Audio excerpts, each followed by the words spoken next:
there's a window. It's fine. There's a window. I think we are officially streaming now. I think. Cool. I think. So this everything being said could be going Gotta out make sure there. I censor myself. Yeah. Okay, it looks like it's there. Is there sound? Let me check. Everything's being said could be okay. Let's pop out Could the be going chat. Make sure I here. censor myself. Okay, I think I need to turn myself Set up. that up, and I'll go ahead and tweet the link out. Okay. Everything's working. Yeah, I think so. Do you have the link? Yeah. Well, I'm logged in onto the YouTube channel, so I can see it. Oh, okay. So I can grab it like that easily enough. I don't want that little sky. I don't want that Discord thing showing up at the top of the screen there. I think I'm just gonna have to deal with it.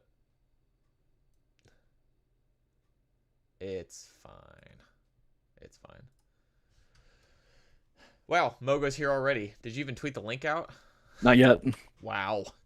I'm typing a brief message. Wow. Cole brief message Peel. What a guy. What a guy. Brief messages. Well, I guess I'll wait to start recording locally until you can do that. Until you stop typing your brief message. I'm not a very good typer. We were measuring our words per minute the other day. I was like, it's also this keyboard's not very good. Which I don't use it for anything besides this, really. So you've got this computer. Do you do anything else with your computer? Well, I have a laptop that I use for most of my other, like, YouTube and everything, but the desktop I basically use it just for podcasting, honestly. We'll have to change that. We'll have to find a game. Maybe I'll try to get you obsessed with Arma 3 like I am. I don't know if that's going to happen. Whatever. I'm just happy. Just knowing me, like, online multiplayer stuff just does not stick with me at all. It's not competitive. It's not competitive. That's not the problem. That's not the problem. I'm with you. If I'm being honest, I am learning that as I get a little older, online multiplayer is not... It's just not what I'm there for. I think it's good, but it's like playing the Old Republic. I play the Old Republic like I'm the only person. It's like there might as well be no one else there. I'm playing it just like an RPG, and but like couch co-op, couch multiplayer, totally different story. Yeah, totally. Maybe it's just a. Like, I love once every 6 months getting a bunch of people over with Xboxes and playing some Halo or Call of Duty, and maybe or just having people over and doing a Smash Brothers tournament. That's my jam. I'm all in for that. Yeah, maybe it's just a function of I think part of the problem is it's not. I grew up in a heyday of online multiplayer stuff, but I lived in a rural area where our internet sucked, and so it wasn't really an option. Sure. And I think I've went through that area for so long. It's like, now I've got good internet, but I don't care. You don't care to play it. Now I need the good internet just to download the updates to make my single player stuff work. Yeah. It's like, oh, this is gonna take 3 hours, and I have, fiber. It's like, what the heck? Yeah, it's like, imagine if you were still on just like DSL or whatever. It would just be on in the background for like 3 days waiting for it to finish. And that's what sucks is like you can't even, a lot of times, like on the Switch, if whatever you're using, if you're trying to download something and you want to use something that uses network features, it pauses the download. And it's just like I don't know. I think I have thoughts on the that's why I still accessibility of basically buy all games physically instead of digitally, because at least you get some of it off network. Well, even if it's not, functional if it's on the card. if it's the Modern Warfare 2 remake, it's what, 70 megabytes or something that's on that disc. It's insane. Something stupid. It is so stupid. Anyway, are we ready to start recording locally and get the show on the road? I think so. I think all my stuff's in order here. The Okay. tweet is out. I need to. He said Mogo is in chat already, so. Tweet is out, or was it Mogo in chat? Ben and Cole on Discord. Mogo in chat. Tweet out. I am forcibly escorted out of the whatever this is. Is that still a joke? Do people still? Not being on social media anymore. I've missed uncultured swine as you are. I've missed out on a lot of stuff. Well, it's funny because there was like that drink or something from the House of the Dragon show that everyone was talking about, and yeah, I don't know what you're talking about. I guess you're not. Yeah, you're not necessarily the. And I was like lightly following House of the Dragon stuff. I wasn't watching it, but I was like, oh, is this? Are people liking this? You know? Oh, we've got an And email the answer was too, I can yes, pull up. mostly. But Yeah, oh yeah, we actually. did. I forgot. Weirdly enough, I'm like, Game of Thrones. I've not watched Game of Thrones, but with the way that show went out, knowing that Benioff and Weiss were like, yeah, we're gonna do Star Wars, and they were just like, yeah, we're done with this. Knowing how that show went out and how many people really loved it, I'm happy to see the House of the Dragon is like kind of rebuilding the fanning the flames once again so that people aren't left with the bad Hey, taste of we want to bring back the Game of Thrones people, bring it back to what it was, and Sure. it seems like it's succeeding. It seems Yeah. like it's succeeding more or less. well, doing their own thing too, I think makes Yeah, it while doing its own easier. thing. Yeah, I think it makes it easier because I and don't know. it's also it's nice because we know that the book this is based on, which is like less. It's less like a novel and more like kind of like a broad history of this whole era. It's a single completed book covering this entire period that the show is covering.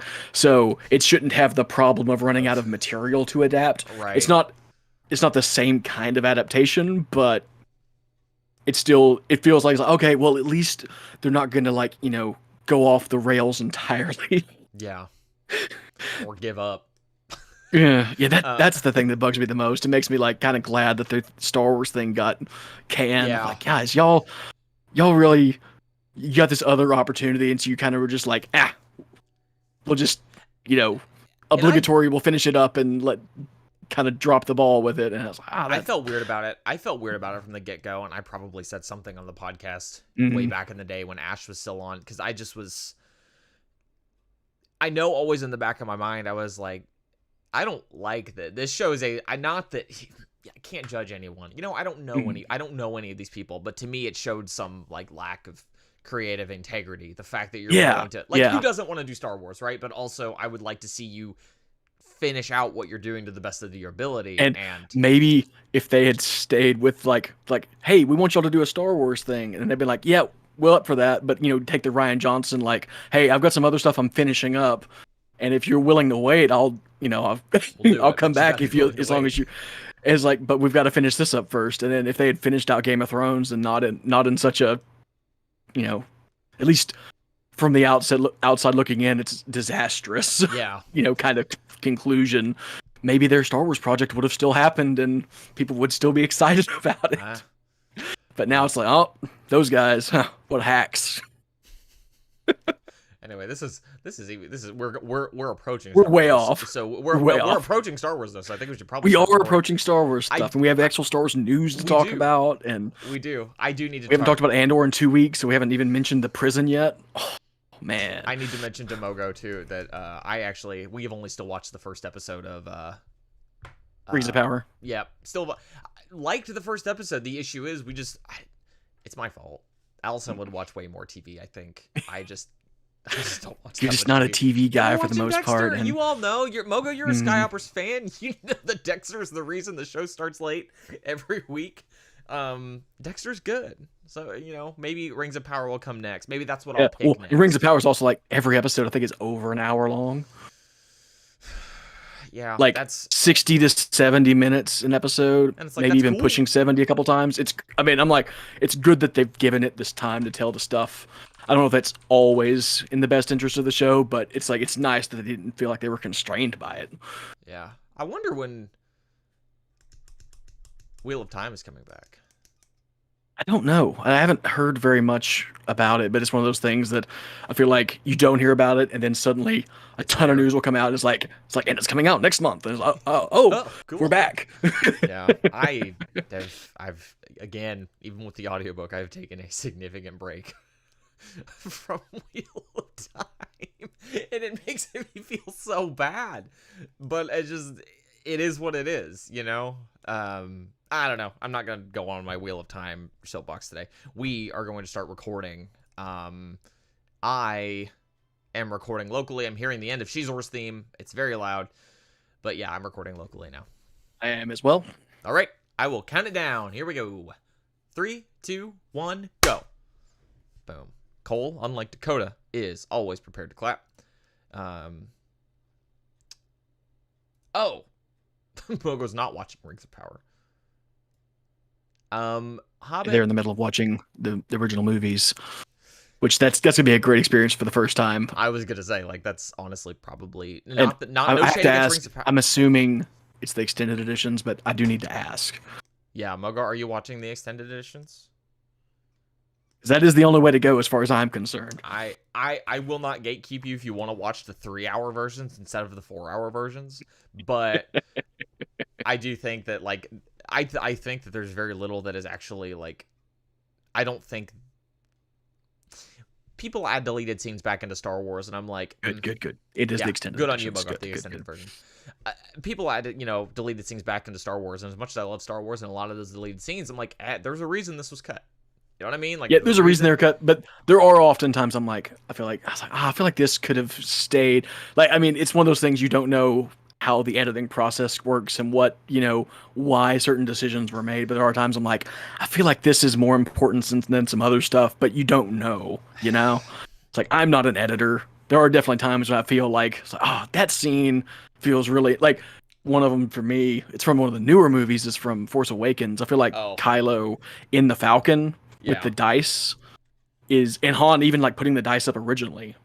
Both of those scenes would enhance the trilogy, especially Last Jedi, because the dice just kind of come out of nowhere if you're not like completely dyed in the wool fan. Hey Cole, can I be honest with you? I know what you're gonna say, and I'm the same way. The dice came out of nowhere for me. Like, and it was only like on subsequent rewatches that I see them in the original trilogy. Yeah. So it's one of those things. It's kind of been retroactively fixed by Solo making them prominent. So now if you watch the entire saga with the spin-offs and everything, it's okay, there's the dice and then they come back. But it would be better if there was like an ongoing riff in the trilogy with the dice. Yeah. But whatever. It's one of those things. Yeah. Well, I guess we're in the podcast. We just started. So, I guess we are. Welcome, listen up, library patrons, and welcome back to Obroa-Skai Walkers. I am one of your hosts, Ben, and I am joined by my fellow librarian, Cole. Yo. Yeah, we're back. We are back. We are live on YouTube. Search us. Cole tweeted out a link. You can subscribe from there. It's definitely not youtube.com/Obroa-Skywalkers. I promise you that. I don't know what the link is, but we are live. It is. I always say I'm going to start timestamping episodes, and I never actually do it. But it is 8:27 p.m. on Monday, November 7th, not 11th. 7:27 Central Time. Right. Well, we had our time change. I don't know if your time changed. Yeah. Though I think, I don't know for sure, because I heard some like rumblings from other people. I think Texas might be stopping doing the change next time. I think there's some Congress government stuff that's going on that aren't doing it anymore. I don't know. I don't know for sure. Like I said, I heard rumblings from other people, and I was like, I didn't catch the beginning of the conversation. So I don't know for sure what's going on, and I just don't pay attention to such things very closely, honestly. I don't either, because I go to sleep when I go to sleep, and I wake up when I wake up. And yeah, and in the age of smartphones, the time change is way less. Yeah. Like, it hits way less hard because your phone just automatically adjusts the time, and most of the time that's what you're using for your alarm clock. It's only going to freak you out if you're like, you're walking into the kitchen, you see your stove timer is wrong, and you're like, is talking about the stove clock. The stove clock is, and maybe your car clock. My car clock is correct now. But it's one of those things. I feel like probably modern vehicles may even automatically do that. I don't know. I don't have a super modern vehicle, but I think my boss talked about his Android Auto with his Pixel syncing and. That makes sense. It's one of those things that becomes less and less a problem. But like I said, the stove still is like, or the microwave, depending on what you've got going on. I forgot about it because I was up late playing Arma 3, as I talked about last time we recorded. I was on Saturday night, and I woke up at 8:30 on Sunday morning, and I'm like, something ain't right. I'm not as tired as I should be. But I'm like, well, whatever. I guess I'll ride this wave until I crash at 2 p.m., whatever. And then I look at the stove clock, and I'm like, aha, it is 9:30. Ha! Nailed it.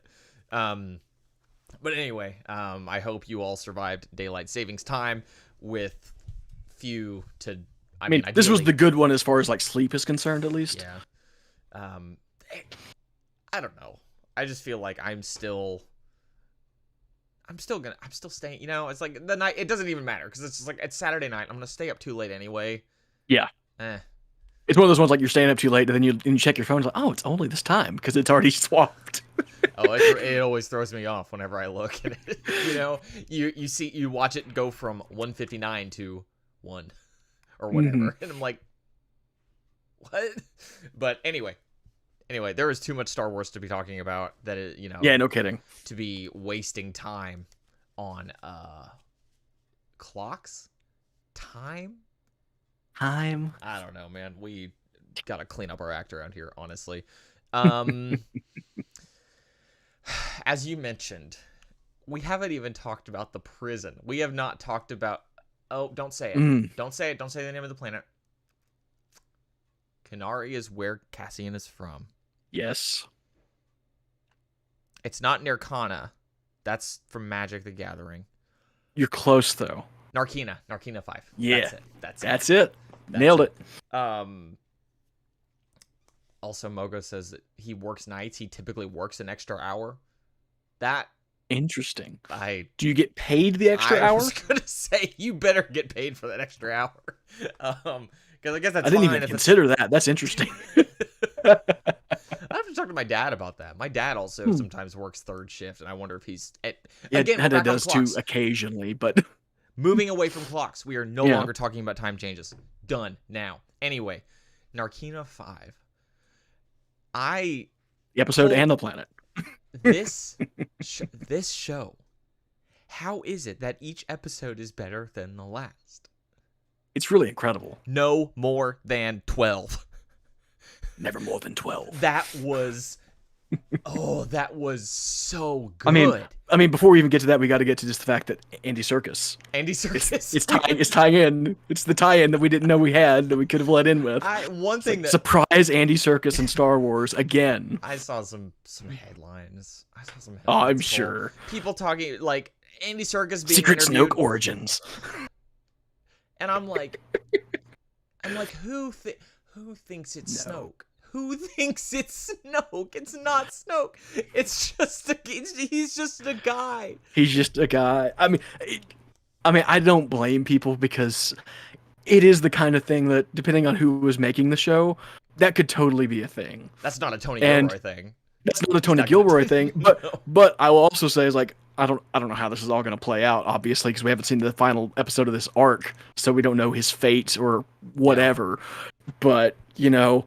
It's one of those things that if his character meets an end or something, and we only have him for these 3 episodes and nothing else, it wouldn't surprise me if in 10 years or 20 years or something, some story gets written and there is some connection. Or I don't want it. I don't think that's a good idea in any way at all. But I also know the way that Star Wars people kind of like to. It's like, oh, it's all connected. It's. Isn't it funny that?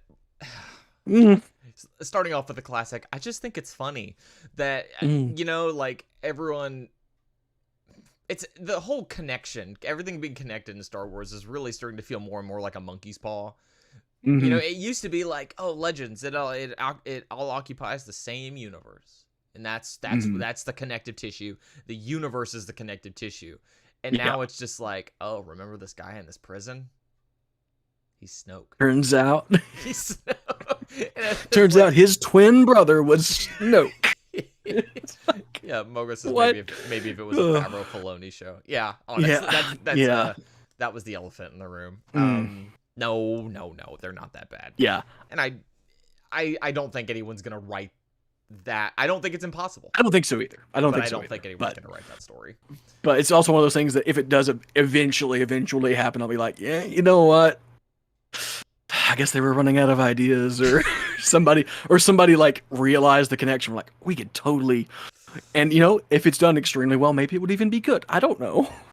I'm not gonna say it's not inherently a bad thing. No, but I will start thinking if that happens, I will start thinking reboot incoming. You know what I mean? I'm gonna start being like, oh, they're out of ideas already. Yeah. Um, But I am so thrilled to have Andy Serkis in this show, though, because he brings it so hard in this show. In just these 2 episodes, you start off, you bring him in, he's like, oh, surprise Andy Serkis, if you're familiar with him outside of, his motion capture work. You're yeah, like, oh, surprise Andy Serkis, that's pretty cool. I didn't know that was a thing. And they kept it under wraps somehow. I don't know how they kept that under wraps, but I'm happy. Because it came out of complete nowhere. And then yeah, he's just like, these first episodes, you're like, oh, this guy, he's a terrible guy. He's running this room, and he's a prisoner, but he's also like in charge, and so it's inherently like he's got a power dynamic with everyone else that it's not comfortable. And sure. then episode 2 comes in and like gave him so much depth, and at the end of it, you're totally like fist pumping when he says the line. See, It's like, how did you do this? I agree with you about the power dynamic thing. Like that, obviously, Yeah, like that's a thing. I didn't think he was terrible in that first episode. I didn't get that vibe from him. I was just like, he is clearly like there. We don't know how long he's been in there, but he's sort of been a while because his sentence is almost over, and I don't feel like they did low sentences. Yeah, they place. And he's obviously worked his way up to this like shift supervisor or whatever. Yeah. And yeah, it's one of those things you can understand his position entirely. Yes. But as far as Cassian and the story is concerned, he's an antagonistic force. Sure. For that first episode, especially. Right. I just think that he's basically the guard in the room, even though he's not. He is. It's just it's one of those things. It's definitely a case of like, oh well, you're siding with the oppressor here. Like you are enjoying the benefits they're giving you to keep us down and in line. Yeah, because it's one of those things like you don't get told anything, but there's definitely the implication with the way that the systems of the prison that we're told about work. He's getting some kind of kickback for being in this position, for like running the room well and his room performing well. He probably gets some kind of benefit for it. Yeah. Just like the table that wins the room gets better flavored food. It's like there's an infrastructure in here that's rewarding the people that are doing well, and he has done well enough to be given this position of power where he doesn't actually have to work. He's just supervising, but he's probably getting something else too, as long as he's working good. Yeah. It's like he does a good job. He gets benefits. It's it's interesting. It's a very extremely well designed system for this show. Well, it's like I was gonna say, it's like everything else in this show. It is not as simple as it seems.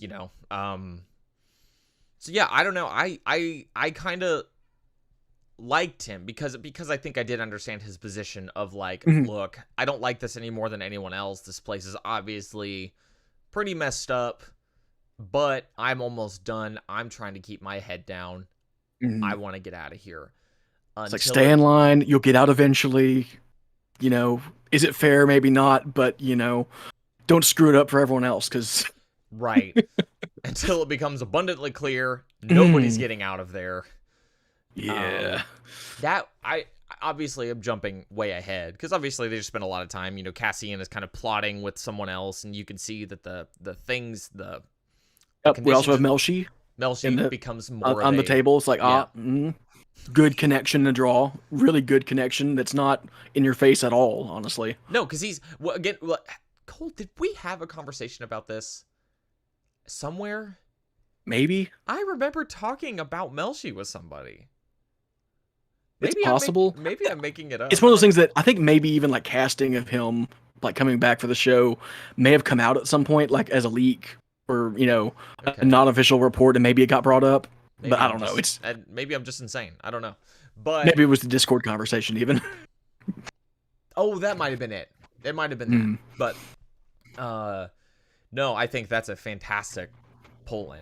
And I just think it's, not to throw any shade, because obviously I love all the Star Wars TV that's been coming out, but I think it's a good example of bringing in a character done right. Like, there is a full what I view to be a not contrived reason for him to be there, because he is not paraded in front of us as this special character. He is given the same introduction that all those other prisoners are given. And I don't know if he's like, there's a couple of the guys at the table that I feel like you just get their name and then like a little bit of their personality just through interactions. But Melshi does get like a few lines. Like he's he seems like he's already aware of how bad the prison is. Like he's trying to talk to Cassian a little Sure, bit. a little later on, but in that Yeah, original, there's a little bit. Yeah, you're right. They're introduce everybody. It's like, oh, boom, boom, boom, boom. Here's these guys, and if exactly. you're That's sorry. a That was what I super meant. aware, you're like, Melshi. Oh, hey, Yeah. it's the guy. Yeah, it's the guy, and that's what I meant. Was in that original. It's not like lingering and like bing, bing, bing. Here he is. Yeah, but obviously like later him on, and the old guy. I forget what the guy's name is now. The older guy, he gets a bunch of prominence too. Like he's probably more prominent than Melshi is, even though, we know as fans that Melshi's gonna keep going in some fashion. But it's like I said, they don't make it obvious at all, and most people watching this probably have no idea who this guy is. And no. and then if they rewatch Rogue One after the series is finished, they'll be like, "Hey, I know that guy. I know that guy," and they'll be sad when he dies now. I think that I mean, speaking of dying, I'm sorry. To me, the most hard-hitting part of the whole prison sequence, because obviously it's very tense through the whole thing, but the hardest part is there at the end, right? Whenever whatever his name is, and I'm hoping you're looking it up. I'm looking it up right now. I'm like Cole is distracted, so he's probably looking it up. When he is, dying in the tube with Cassian and I can't remember. Olaf. Okay. Olaf. Yeah. And what's Andy Serkis's name? Kino Loy. Yep, Kino. I knew it was something like that. But whenever they're in there, and then the doctor, or the prisoner, who is basically the what's euthanasia, the euthanicist. I can't hardly say the word anesthetist. I don't know why I'm thinking I can adapt that to something else. Euthanized. Yes, the guy with the medic, the bad juice. Yeah. Mm-hmm. When he's finally like, yeah, they screwed up on 2. They sent somebody back in, and who had been released, and it's and I have thoughts about all this. Beyond, really? I just thought, yeah, I thought I'm like that is absolutely unforgivably sinister and insidious. These people are never leaving. Kino is this whole time like, you just got to keep your head down, do your work, and you'll get out. He's like, I've got 70 days left or whatever. And Cassian's trying to get the info out of him, because it's like, you've been here a long time, you pay attention, like you're given freedoms, we're not. Tell us how many guards are on the floor. Nobody's listening.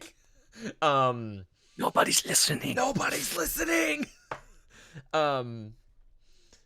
Which again is like, there's a great parallel to that with Rogue One too. I don't know if you caught it. Yeah, I've seen people talk about.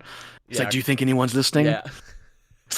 There's a lot of these really good callback lines. It's like, it's so well said. The same thing with there's another one. The other one. There's Climb. One. Yep, Climb. Yeah, it's like, it's such a, you don't even think about it at first, or unless it just echoes in your brain. You're like, oh. Yeah, it reverberates off something in there, and you're like, yeah. Oh, but so good. I think when he's saying when that scene conveys a sense of hopelessness, and nobody's died yet.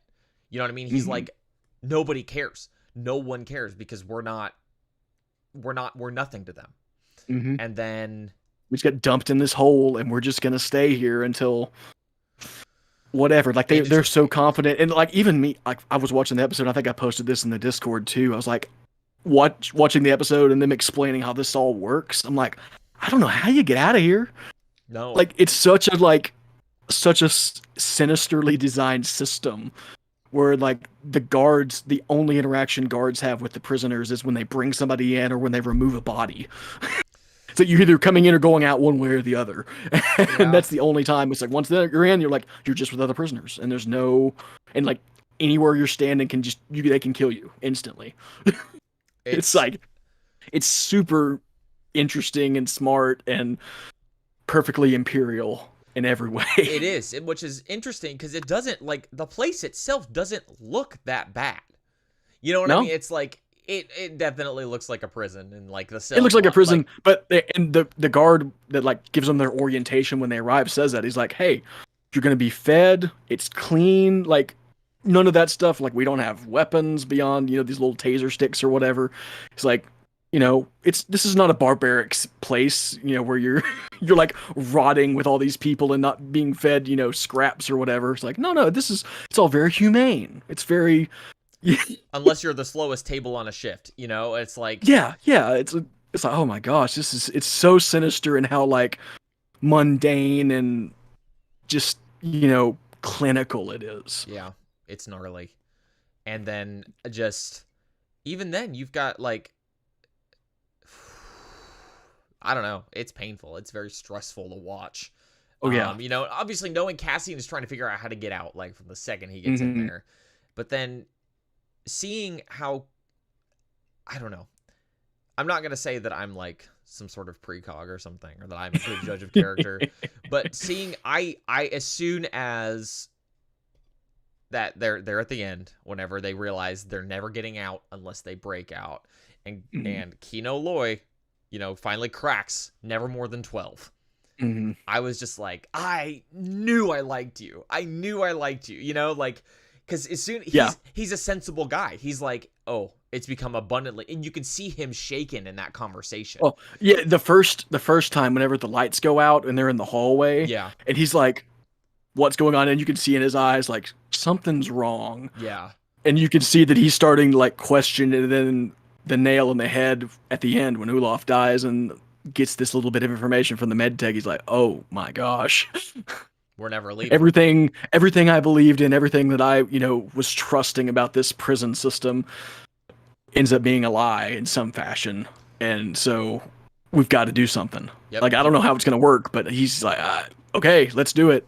Yeah, and it's like obviously a bit of a bootlicker. Like, I don't respect that part of him. Yeah. But I think that it's like at the same time, you're in this prison. I've never been. And we have no idea why he's in there for. Nope. Like, we don't know. He could be a violent criminal for all we know. He could. Like, that's definitely not the sense you get, but he could be. Yeah, so I don't know. I am excited to see where he goes, and actually I am kind of hoping he doesn't die. Yeah, me too. I'm rooting for him. I'm rooting for him. But also, Andy Serkis, kind of a big name actor, already plays somebody else in Star Wars. Mm-hmm.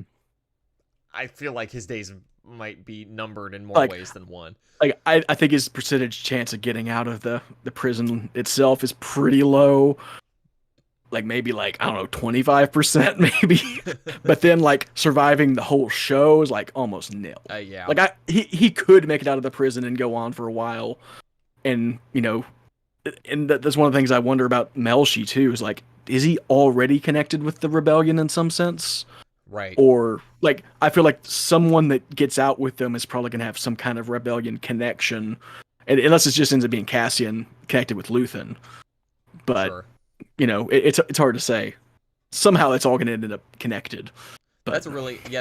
I mean, I also think that it's possible that maybe Loy gets out and is just like, especially if Melshi is already connected, is like, mhm. no, I don't want anything to do with that. I want to go back to my life. You know what I mean? Yeah, he could just be so scared he doesn't feel like you can fight it, even after they got out, maybe I feel like a lot of the prisoners are not going to make it out because No.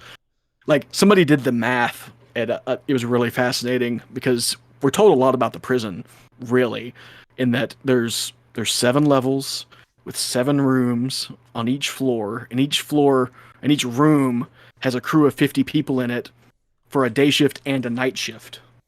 So there's 100 people in each room, 7 rooms on each floor, and then 7 levels, which comes out to like 4,900 people, I believe. So it's like nearly 5,000 prisoners in here. And then we're told there's never more than 12 guards on a level. And if you take that as just absolute fact, 12 guards per level, it's like 84 guards. Yeah.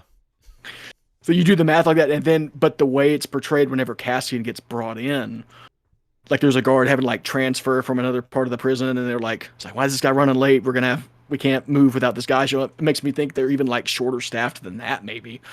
And that the guards are transferring level to level just for whenever the transfers are happening. The prisoners are being moved, so they bring guards to make sure everything's going to be okay.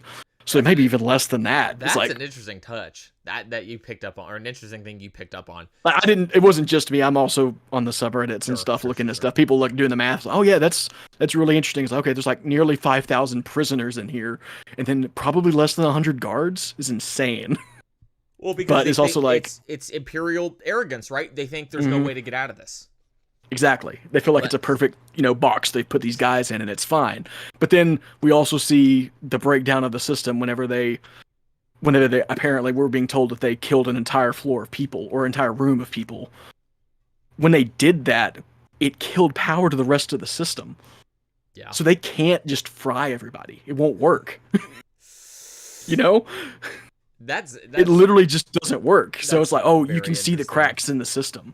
You see Okay, the cracks in the system forming. It's like, oh, there's not enough guards to control these people, and even the system that's controlling the people only works if everyone's afraid of it and believes it can kill them at any point. right. But if there's a full-scale riot, it doesn't work.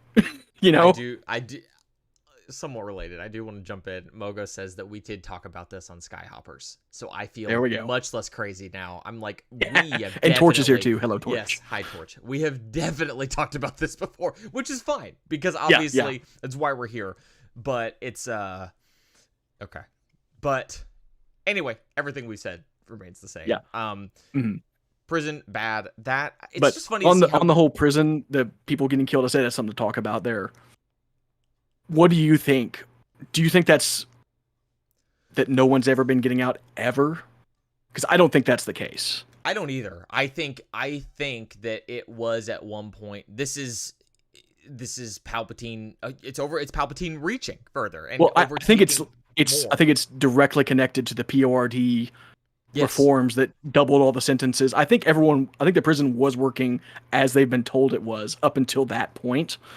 And this prisoner that was getting released on level 4, level 2, whatever it was, this was the first prisoner that sentence ended, and they ended up recycled back into the system.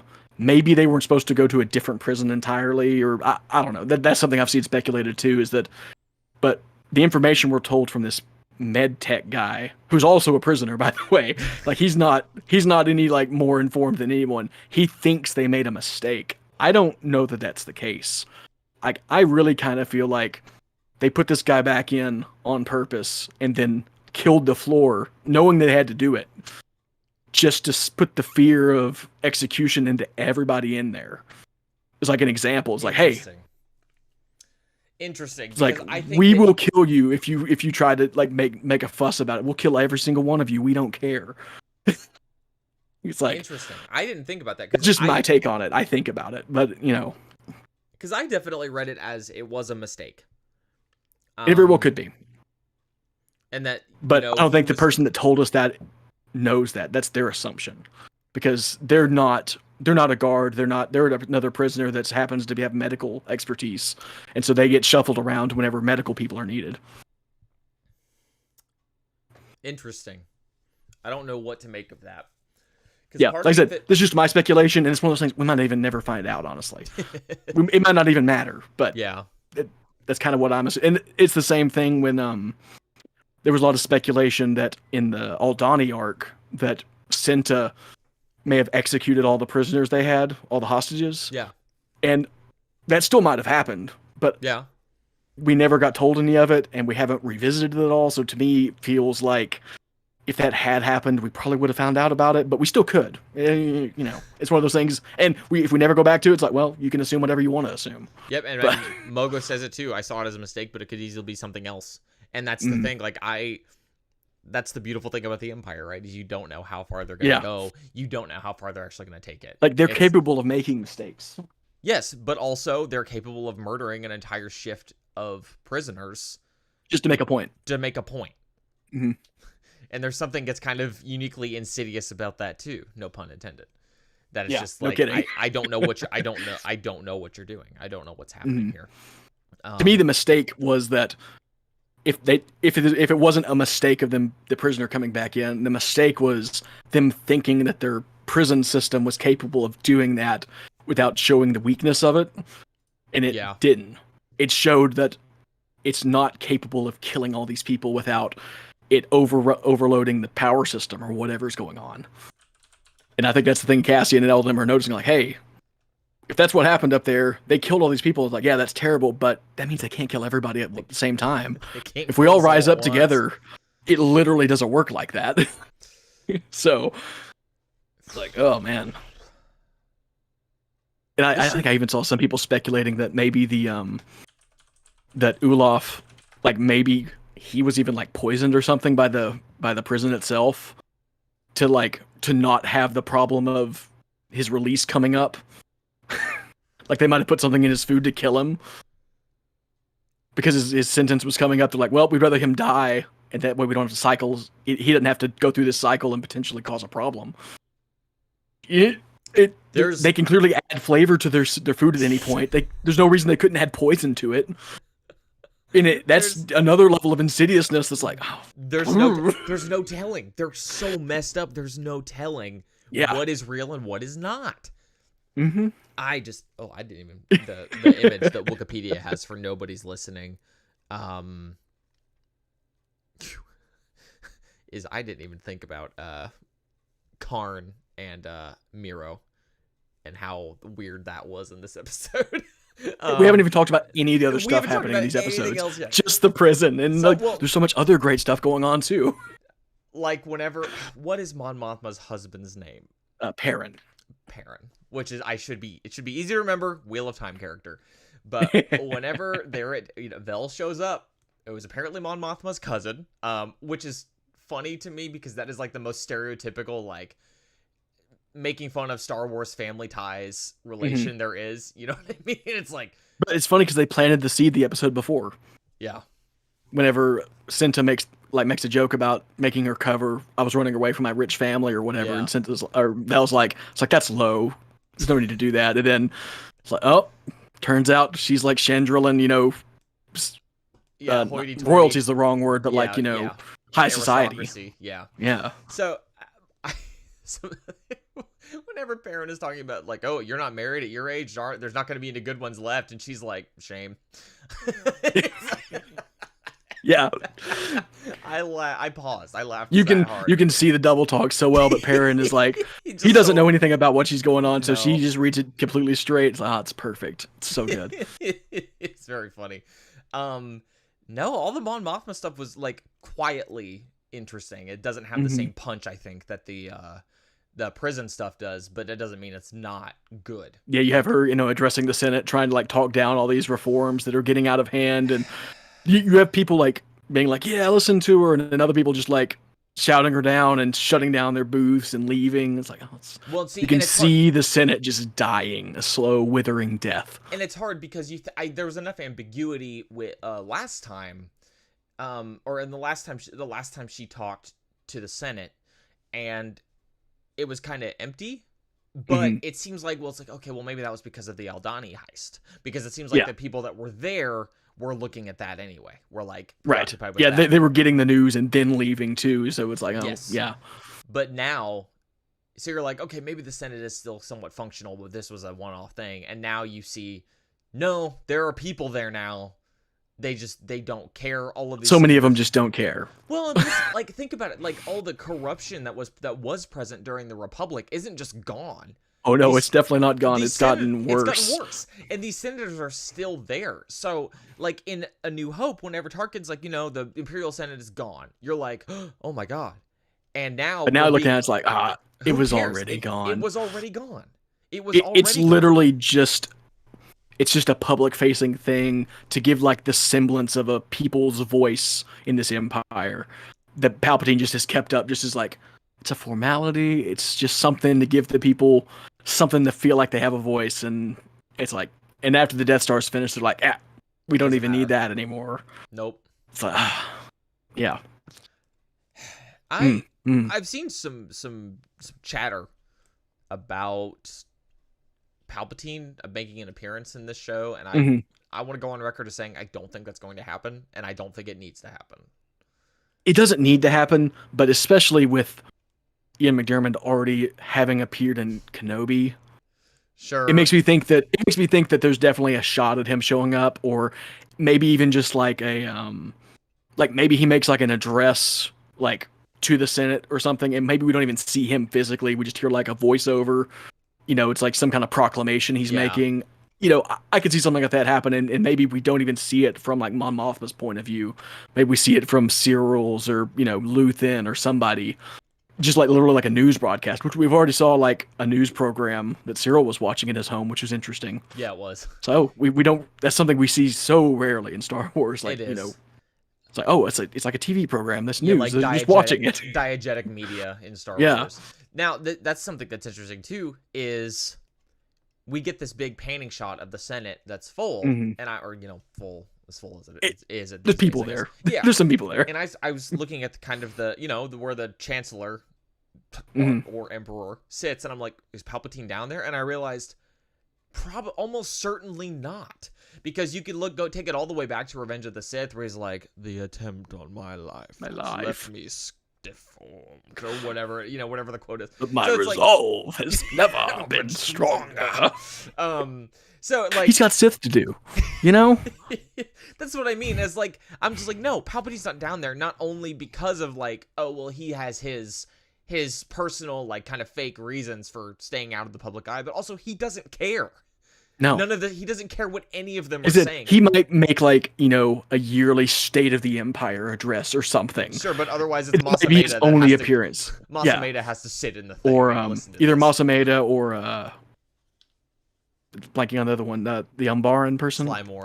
Sly Moore, yeah. Like, it's one of them there probably, or whoever the current like, I don't know, Speaker of the House or whatever you want to like that role is, Yeah. They're just doing the thing. I believe that Masameda's title is Grand Vizier. Yeah, because they mentioned the Vizier at one point. Yes. And we know from books at least that he's still around at least until Aftermath. So pathetic. But anyway, the Senate stuff's cool. It's all good. I'm just shocked at how no second of the show is wasted. Mm-hmm. Yeah, because we definitely talked about Saw on Skyhoppers. Was Saw in Narkina 5, or was he in Nobody's Listening? He was in Narkina 5. Yeah, I thought so too.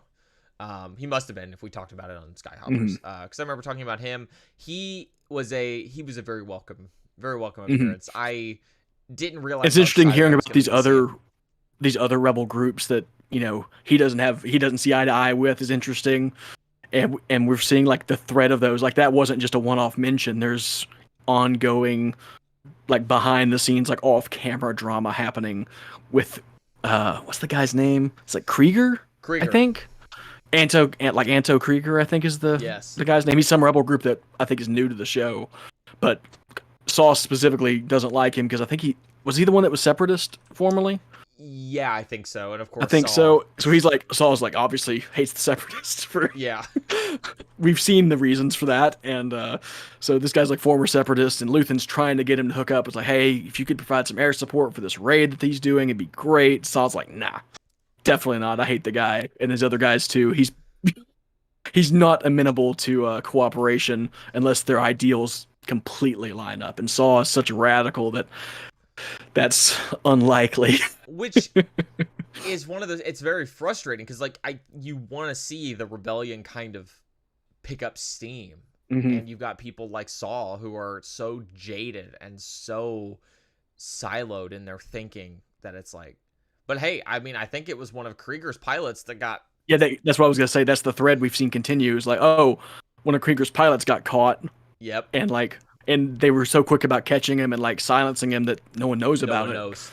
And so they're doing this, we're gonna kill him and send him ship adrift, make it look like an accident, so they're not gonna know we know about this raid that's gonna happen, because they tortured him with the dying screams of Dr. Gorse's mixtape. That was dark. Oh my gosh. That was. Gotta give a lot of credit to what's her name? I know it's Bix, the actress's name. Arjona, I think is her last name. Yeah, that sounds right. I think that's right. Let me see. But yeah, she sells it so well. Oh, like it was legitimately upsetting because it's literally just visual and then her screaming. It's like, so perfectly done. Adria Arjona. Yeah. Arjun, okay. Yeah. Yeah. Hopefully we're saying that right. Yeah. Presumably. Cole, can I be honest with you? I'm a bit of a baby, of course. Uh-huh. He's describing this sound. This show legitimately had me like, please don't play the sound. I don't want to hear it. I do not want Yeah. to hear whatever it is you're doing. I do not want to hear any of this. And I'm like, this is Star Wars. It's not horror. Don't do this to me. It's played perfectly because it's like the implication of it, and it's exactly, and they even like visually call back to the A New Hope interrogation whenever they cut, like they have her do the close up of her eyes and her screaming, then it cuts to the doorway and it does the pan down, follow the guard leaving, exactly like A New Hope's, and then you keep hearing her scream like Han getting interrogated in Empire Strikes Back. These are the callbacks I like. These are the callbacks that are so. Yeah, it's like it's literally like a shot recreation, doing the same. Like, oh, this is Star Wars torture. This is how Star Wars torture works. Legitimately unsettling. Very, very rough. And Gorst is just like so casual and like proud of himself for like coming up with this innovative torture techniques. Oh my gosh, that guy is messed up. Some kind of, it's like literally like Cthulhu, Lovecraft style. It's like, oh, this sound just breaks your brain. Yep. It's bad. Well, that, and just like what at one point he says, like, especially the children or something, like, yeah, and it's like, so we found especially the children really it's the worst. It's like, oh, okay. Then they're like, yeah, just so you know, it's repeat listenings that really cause the most damage. So, you better give up quick. It's like, oh. It's one of those things where it's like you wanted Bix to be like tough and not give in, but this show has done nothing if not show you just the force and the overwhelming power that the Empire has. Yeah. Like, so it's like, of course Bix is going to crack under that. Of course. Like, I don't think anyone could blame her for that. But then, I mean, especially when you have people like Deidre Miro, who are very clearly, yeah, and this is also competent. That's also the moment where, like, you've been kind of rooting for her up until that moment, and then it's like, oh no, she's definitely evil. Yes.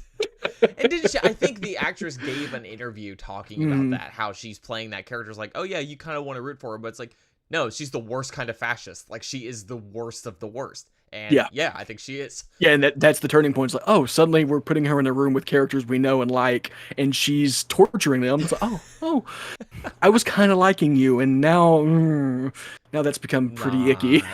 Not good. And then they kind of bring you back with her sympathy though, because then you have Cyril stalking her, in like confronting her. And you're like, oh, this guy's something's off here, and.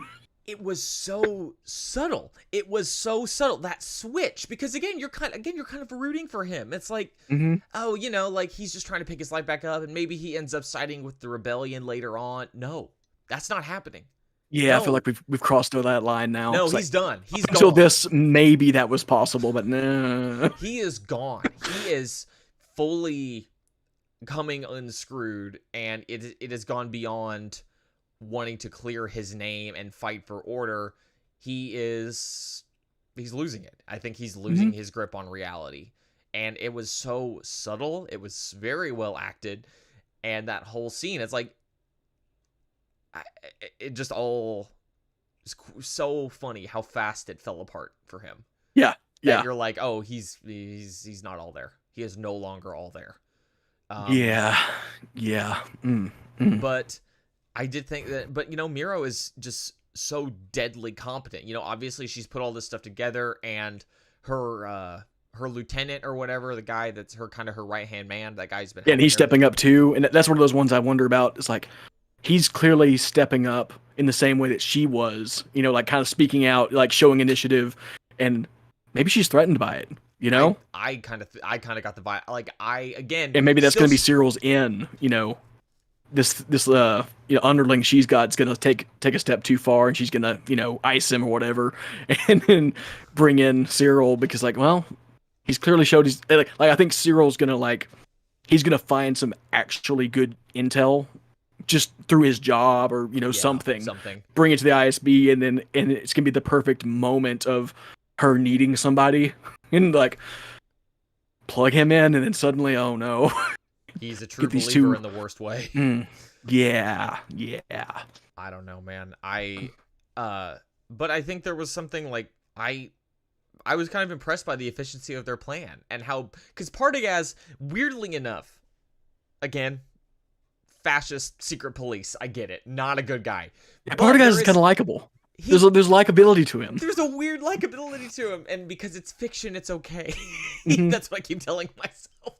But He's a good boss. You Like want, he's being a good boss, and yes, so you respect him in a way. yes, Even yeah, though, yeah, like you said, he's bad dude, very clearly bad dude. But you bad dude, want, but he's like when he has Miro this could, efficiency, and he's like it's like oh he wants his employees to do really well, and whenever they do show initiative and show good stuff, he's rewards them. yep. Like, yeah, that's kind of what you want to see in a boss, really. And so Exactly. you kind It's of like, great plan. Get on it yesterday. Like, we need to be on Mhm. it right now.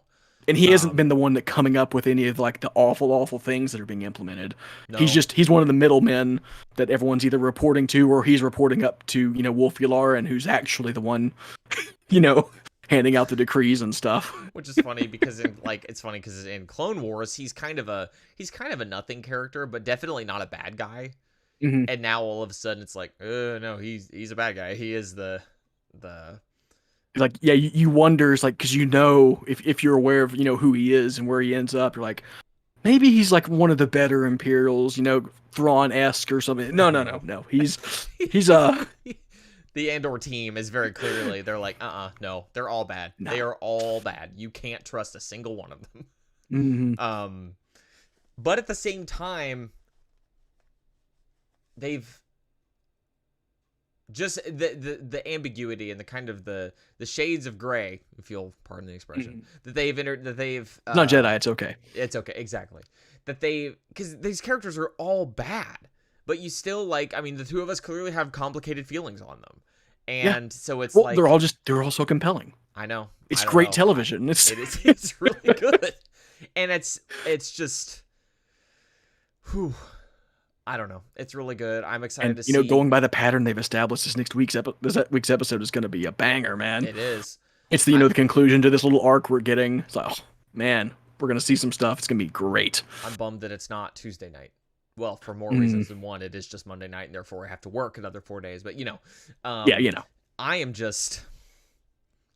in love with the show. I want to see Vel is kind of the standout character to me over the last few weeks, because she has become, not that she was uninteresting before, but when I thought she was Aldani, it was like, oh, okay, she's a character who's here for the duration of this or whatever. And now it's like, oh, well, you have a lot more legs as a character. Like, I want to see what you end up doing, and if you do end up becoming this kind of secondary minor antagonist, like you're hunting Cassian right now. Yeah. How is that gonna? Because Cassian's got to be brought into the fold at some point. We still don't know how that's gonna play out. No. And I think that she's uncomfortable with the idea of having to kill a Cassian. Yeah. She's willing to do it, but she doesn't like it. So that's probably gonna be whenever she stumbles back across him, he's gonna be in because he's been through the Imperial prison system and realizes how bad it is, even though he literally got arrested for walking funny. God. That in and of itself kind of speaks just the Empire's looking to pick up laborers. Yeah, exactly. And that's another thing that makes me think, they execute all those people on purpose. Like, they don't have a shortage of labor right now. There's we got plenty of riffraff we can just stick in here and let them die. And just feed them through the machine. They're building something for them or not. Like, that's the other, I don't know if I've seen a couple of people speculate, like the little cogs they're making, whatever. It's like, what if one level is making them and the next level is taking them apart and the next level is making them back? And it's like literally just like infinite busy work, doing nothing, literally accomplishing nothing. It's like, it's kind of horrific and perfect in a weird way. It is. Or maybe that's what's happening, and at the very top it ends up assembled again and then it goes off to be used. I don't know. I was wondering, like, It's unlikely. I do think it's unlikely because the volume of these things they're churning out. Yeah. But I wonder if it has something to do with the Death Star. I'm always looking for the Death Star in this show. You know, because it hasn't been made obvious yet. I'm like, oh, they're going to. Yeah, they've mentioned like Scarif a couple of times. Like there's been some references and stuff that you can like, definitely something, you know, the connections are there, but you're right, there's not any overt stuff. But the thing with the Death Star to me is like it's only 5 years from completion. I feel like we obviously don't know what these parts are, if they are something for the Death Star, but they seem more like structural stuff. Yeah, which I feel like that would be done by now, but you know, that's what I mean. It's impossible to know. It is the size of a moon. That's what I keep telling myself. Like, oh, they could need, you know, 1 million of these things, but I don't know. It's more of a ongoing. If it is a real part, it's probably something that's used in a bunch of stuff. Yeah, it's like a really like basic component of Star Destroyers or Starfighters or something that they just like churn through like nothing else. You know, and maybe like there's like we see that there's multiple prisons on this planet, and they're probably all producing different stuff. It's like this one is for these little cogs, and this other one's for this other thing, and maybe when you put it all together, there is something functional to it. But or I don't know. One of them makes the cogs, the other one takes them apart. Yeah, maybe that's all exactly. Exactly. It's like I kind of love the sinister like futility of that. It's like, oh, we're literally making nothing. We're accomplishing zero by doing this. I just don't think that's the Empire way though. I don't think the Empire would do that because they want to just be efficient and stuff, but the other part of me is like they are that cruel. Yeah, they are for sure, as we've learned. We didn't even talk about the fact that Marva Andor is going to get herself killed. That's probably going to be the tipping point for Cassian. Yeah. Her standing up, dying, and him carrying on in her name. Yeah. Because it makes too much sense. It makes too much sense, but also it doesn't seem like it'll be just because of that either. I think Cassian is his own experiences. He's been on his journey. Yep. Like, we're seeing the steps of him. You know, he starts off completely in it for himself, just trying to make it by, trying to, you know, skirt by the edges of the Imperial system. And then he's forced to work with some other rebels. Doesn't like it, but he does do it. And then he gets put in prison, and now he's forced to, like, kind of step up and lead. Mm-hmm. Like, he's probably going to be the leader in this little prison revolt we're coming up to. It's building him up to be the rebel leader that he ends up being. Sure. Wow. He just needs that. He's going to have that one push, that personal edge to put him all the way on the other side. And I can't wait to see what it is. I don't know, man. It's going to be tragic. Yes, that's how the show is. That's why I was hesitant. I'm like, it's not going to be fun. No, it's not going to be fun. No. Good show, though. I'm in love with this show. I still think it's just the best one we've gotten in terms of just narrative. I mean, it's the inconsistency. Consistency. So consistent. Consistency. So consistent. Because like I'll say, like the emotional highs have not been as high. You know, like it's not as emotional of a show. However, if we're looking at stressful, it is the most stressful Star Wars has ever been, I think. Mm-hmm. It's like, it's one of those things, you know, it's like, I sometimes, you know, I'll put it on while I work. I kind of need to, like, start waiting until my lunch, because I stop working when Andor is on. I do start just watching Andor. Also, I could do it better. Like, I've got 27-inch monitors, but I could do it more justice than a 27-inch computer panel. Anyway, there's actually a little bit more news, I think, that we need to touch on before we keep going. I've got the Star Wars page pulled up here, so have all of it readily available. Got official announcement about the Acolyte. The Acolyte is happening. Carrie Ann Moss is in it. Yes, that's definitely the name to recognize. Manny Jacinto is in it. I don't really know who that is. He's from The Good Place. Okay. That's where I know him from, and he's hilarious. So I was excited to see him, but yeah, Carrie Ann Moss, she was in The Matrix. Mm-hmm. But see, also not someone that is like mega famous. Right. She is, obviously. She is. She's a movie star, but not like a Brad Pitt like household name. I Mhm. don't think in the same way. So Yeah, I'm like, definitely. you all are still, you're And still there's another name on here that's noteworthy, at least to me. It's a Daphne Keene. not a name I'm familiar with. You saw Logan, right? No. You didn't? Okay. Well, she's X-23, the like Okay. young Yeah. female Yeah. Wolverine Yes. clone, Okay. and she is fantastic in that. And she's Moga just very says young in that too. Moga just says X-23 from Logan. And she, more recently, she's in the HBO series, His Dark Materials, Okay. which has been, I think it's had 2 seasons, and the third one's about to come out. I think, which I haven't seen, but I've heard good things about. So she's definitely a get to, Okay. which I'm very excited. Like I think her casting got leaked a couple of days ago, and then now this official announcement comes out confirming all of it. So I'm just happy that, I mean, the show is started production now. yeah, What they because said? there's a production photo. There's a production photo on StarWars.com as well. Don't get excited. It's like nothing. If you haven't Yeah, seen it's just it's them like in a location, but they're not like in costume and stuff. Yeah, so, yeah, they're just. but still, oh, like they've got a set built here. That's fun. No, I'm very excited for this show. After having finished, because I don't think I talked about finishing Path of Deceit. I ended up really liking Path of Deceit. I think that book was really good. And I won't linger on it too long, but I am fully back in High Republic mode. So granted, this is coming out of the High Republic, this show, and God only knows when it'll actually end up airing. But probably maybe Well, like next, it'll probably be like the end of next year. End of next year. That's what I'd imagine. I feel like this is the same like time slot that Mandalorian and Boba Fett were filming in, and then ended up airing the following Christmas. Okay. I feel like it's the same time slot ish. Okay. So it makes sense. So assuming, and we also got like goes, kind of an official description of the show even on here. Let's see. Yeah, what if Carrie Ann Moss is the Jedi Master? She's a Sith. I don't know which I'm more excited for, Cole. Here's the real question: is one of these people playing Plagueis? Ooh, Carrie Ann Moss is playing Plagueis. Can you imagine the uproar? Oh my gosh, the uproar.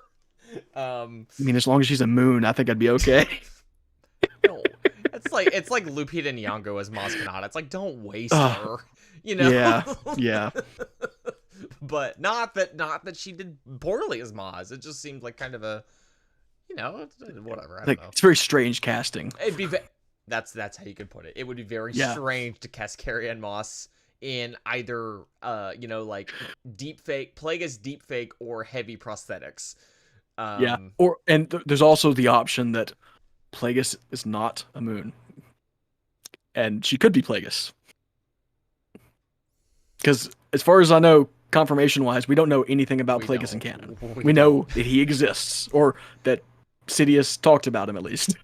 And that's probably the only thing we know, honestly. That is another interesting little bit there, isn't it? Is that we all we really know, I think he's been confirmed somewhere. Yeah, I'm sure he's been in like a source book or like the Secrets of the Sith book. I think there is like an image of like Palpatine like kneeling in before him or something, but he's like super heavily cloaked, so it's like super ambiguous what they look like.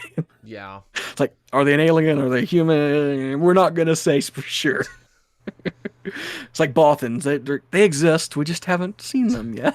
I don't like them, but I'm starting to get to the point where it's like, just do it, please.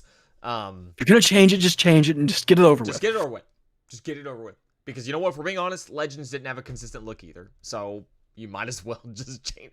Are they weird hobbit people? Are they dogs? Are they cats?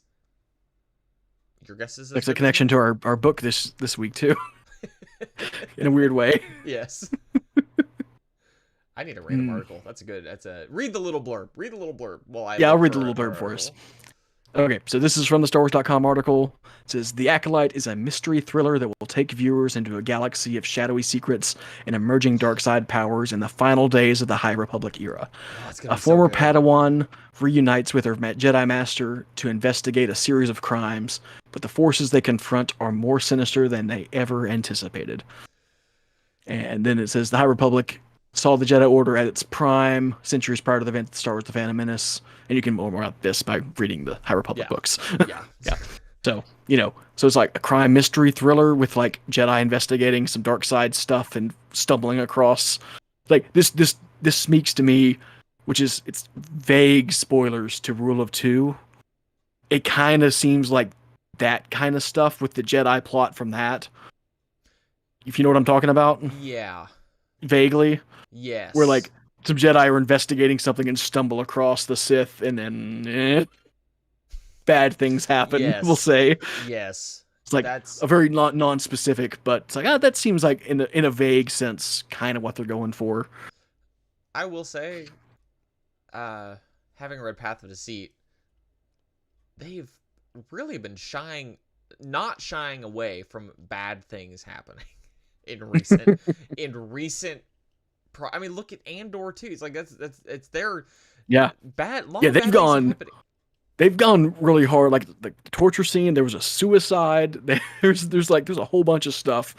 That's like they're just going for it. They're not shying away from it, and I think it's for the best. Honestly, And I think that if it doesn't this need to is be in everywhere, but it does need to be somewhere. You know? Yep, and I think if this is as dark as it ever gets, then it's like I think you are not betraying the roots of Star Wars while still giving people what they The want. edge that they You're want. still giving people that edge that they want, and I don't think Mm. I would be hard pressed to find someone who is like Andor's not going far enough.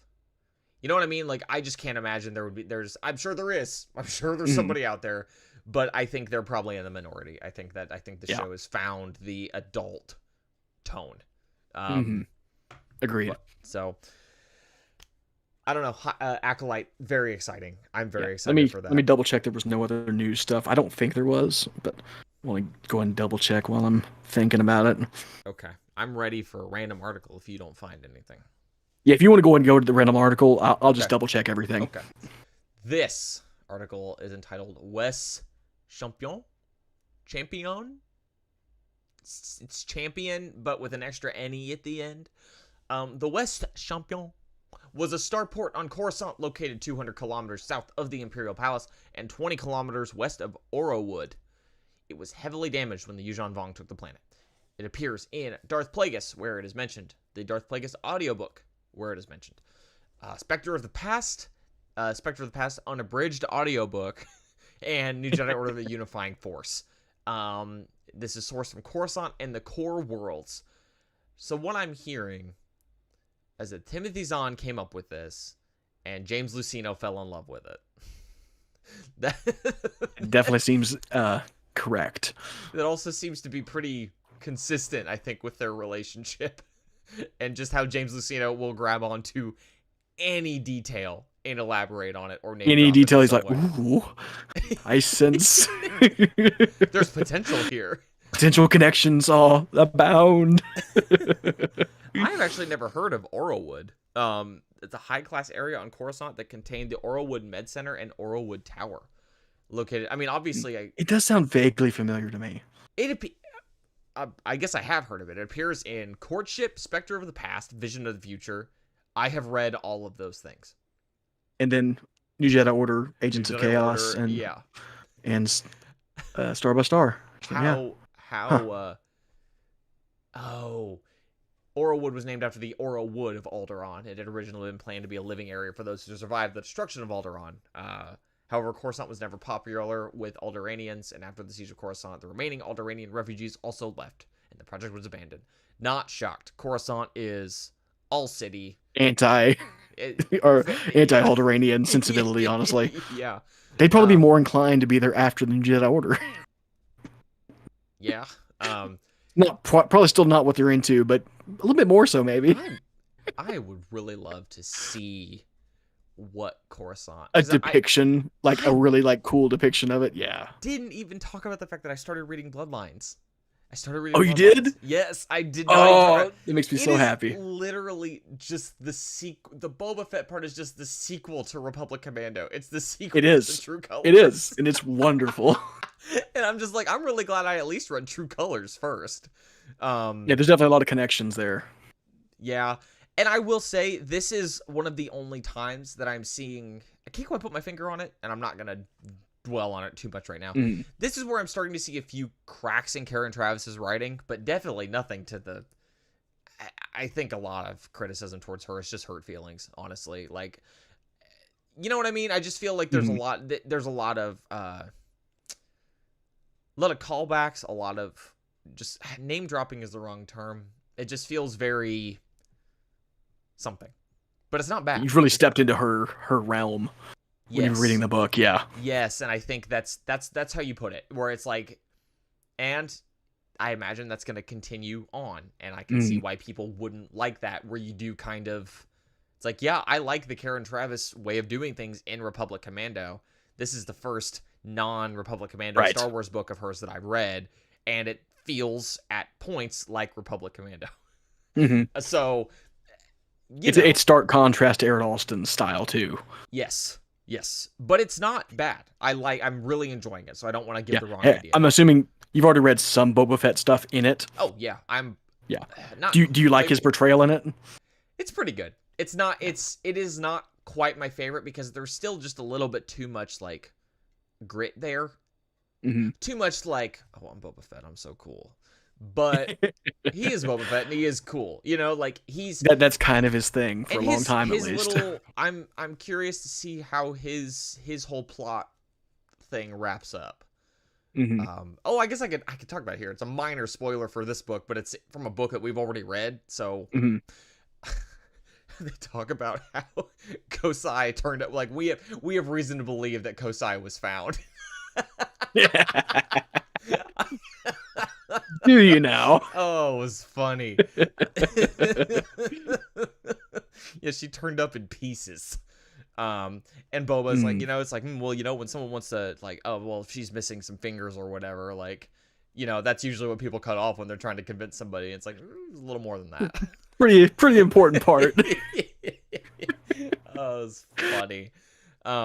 So like even the thing that I kind of minorly nitpicked there has its upsides. Mhm. I'm excited to see how it plays out though. Yeah. I started getting I'm still getting like emotional with the Jason and Jaina stuff, Jason and his family. So the heart is still there. It's still really good, but Mhm. it is like you said. I think it's mostly the contrast between Aaron Alston and Mhm. now Karen Travis. Yep, and then after that you go into Troy Denning, and so you get a whole another flavor. That's funny too because we have 3 authors writing this series that all have very distinct styles. They do. They And I do. feel like it's not like in the New Jedi Order it wasn't quite so pronounced, Hmm. whereas now it is. Yeah.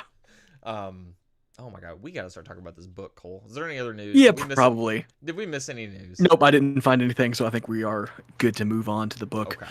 if you want to. Okay. I think that would be prudent. Okay. Well, let me shift. Yeah, gotta readjust. Gotta readjust and grab a swig real quick before we dive in here. Right. And I did all these notes and everything last week, and then I did a skim read through before we started. So hopefully I'm Hey, you know remember what? everything more or less. Maybe it'll keep us brief. Concise. Concise is what is the word I was looking for. Because I was like, yesterday I was like, oh my god, did I do my reading for this week? And I was like, yes, last week. I did it a long time ago, actually. I did do it a long time ago. I've been done. I've been prepared. Yep. All right, so we were picking up with chapter 18, and Bane has just left the Sith Academy, going into the Korriban wastes, looking for answers. He's hoping to find, though Cordis is pretty sure that he won't find anything because he's a fool, maybe. So maybe not as much of a fool as we thought, but I was yeah. gonna say that was the vibe that I got too. Was that Cordis is like, because I didn't remember what happened, so I was like, oh, Cordis is just, he's like, oh, I'm trying to dissuade him away because I know that what we're trying to hide is, not what we're trying to hide, but knowledge we're trying to forget is in there. But maybe that's not the case. Well, it's more complicated than that at the very least. Yes. Yeah, so Bane doesn't show up for training the next morning, so Kazim immediately is like, Cordis did something. Because that's just the kind of suspicious attitude a Sith has, right? Yeah. Couldn't be something benign. Obviously, someone is messing with me. Yeah. But, he goes and confronts him about it, and Cortus explains what happened, but before he like gets to talking to it, like Kazim like pulls him around and like sees on his face that he's not mad. He's like concerned and like confused. Sees this like level of uncertainty on his face that's really like unsettling and like uncharacteristic of Cortus. He seems like, oh, something Bane did really rattled him. And so he's like, but the mask goes back on like immediately because he's like, I definitely saw it. There's definitely something more going on here. And still, accuses Cortus of like, manipulating Bane into running away. But it's like, I don't think that's what happened here. Bane was already pretty much on his way out, and Cortus just, didn't stop him. Yeah. Probably couldn't stop him. No. If we're being frank. No. But, but Kazim, he tells Kazim where he went, and he's like, well, he'll be back. I know he'll be back.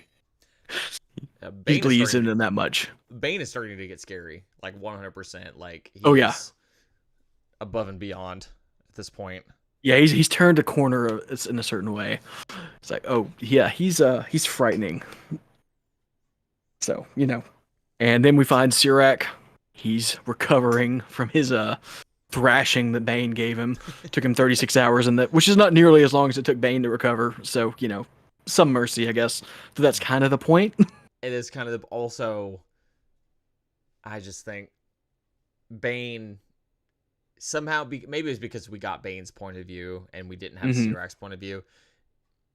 It felt like even though he was hurt less, 36 hours in the back to tank hurt less, it felt so much more demoralizing. Oh yeah, for Sirak than I did for Bane. And Bane, literally was demoralized. Yeah, Bane just being like, I could take him out literally in the first 5 seconds. And yeah, he's like, oh, I could totally just end him anytime I want to, but I want to draw it out and make it as dramatic and Yeah, exactly. Felt worse. Feels yeah. worse. Yeah. So Sirak, obviously not in a great state. Recovered physically, but still emotionally and mentally, not quite all there yet. As soon as he gets back to his quarters, Githany comes in and is like, hey, you want revenge, right? Obviously, right? She's playing all sides all the time. She is. And it's hard because like you want I personally I wanted to like her. Mm-hmm. And now this happens and you're just like she does have she has that kind of like charisma and she does stuff. So it's like you're kind of rooting for her. She's a bad person, obviously, but they're all bad people, so yeah, I guess it's levels at that point. It's shades, not just who's bad or not. Yeah, but she's definitely all in on herself basically. So she's like, "Hey, Bane disappointed me, and also he like ran off without me. It didn't even say goodbye." So she's kind of stinging from that too. But also she's like, yeah, he showed weakness.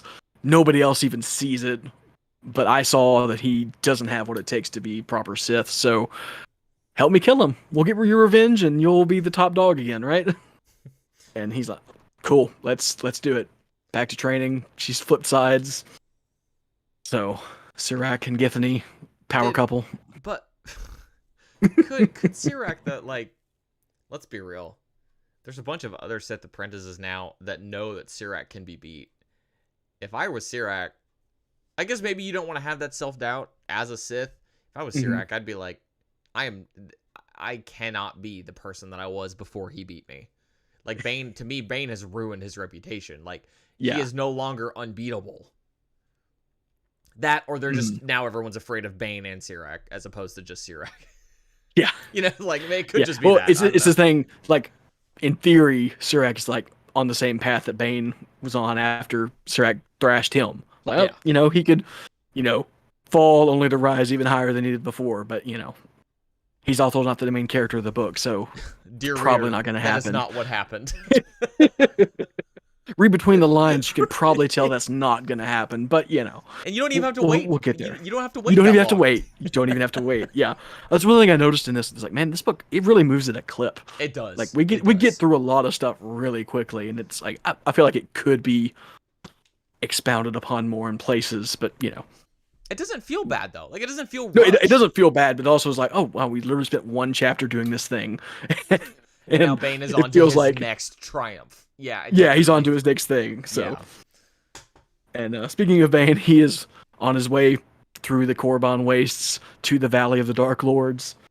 And he's like, he feels the dark side getting stronger, but he's also like, also not feeling as much as he thought he would. He's like, starting little doubt prickling in the back of his Yeah. head. He's like, maybe it's not as much as I thought, but refuses to be, cowed by any of it, and goes into this temple, the first one he spots, finding it, been pillaged pretty thoroughly a long time ago because of all how the weathering is and such, but still goes all the way inside to the tomb itself, and the body's even gone. Doesn't feel anything in the force really, and it's just kind of like almost defeated mentally. He's like, oh no, I really believe there was something here, and there's just nothing. It's just this empty, hollow space that maybe used to have some kind of power, but it's gone. There's some. This is not quite the same thing, but there are echoes to our buddy Exar Kun going to the Valley of the Dark Lords.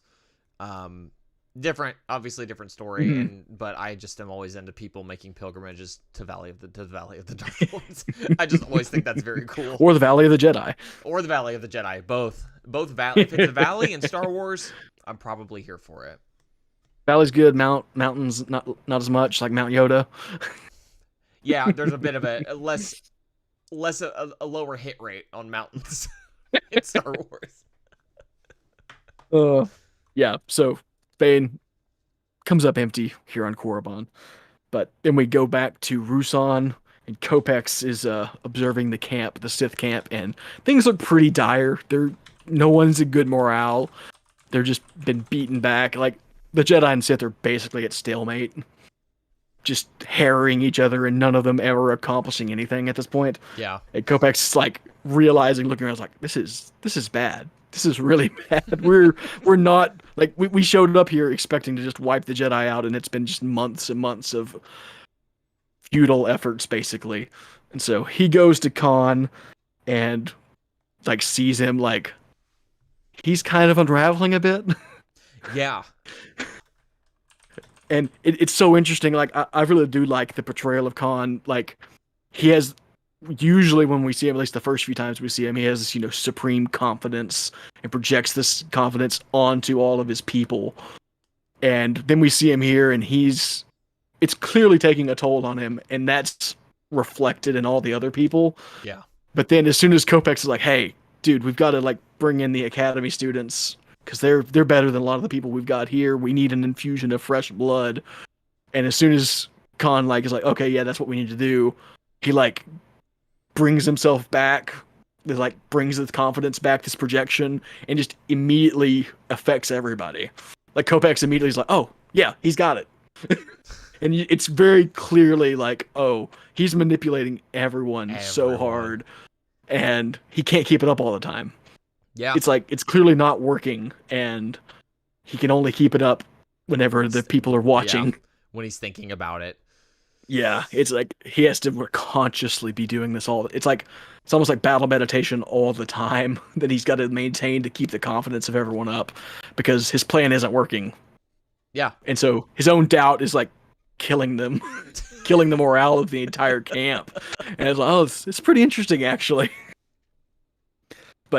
But he's like, yeah, we'll bring in the students here. It'll all be cool. We'll be good. And again, morale is high for a time. Temporarily. For an indeterminate amount of time. Yeah. But it's just so funny watching like Kopex's attitude change instantly, just on a dime. It's like, yeah, it's all good now. We're cool.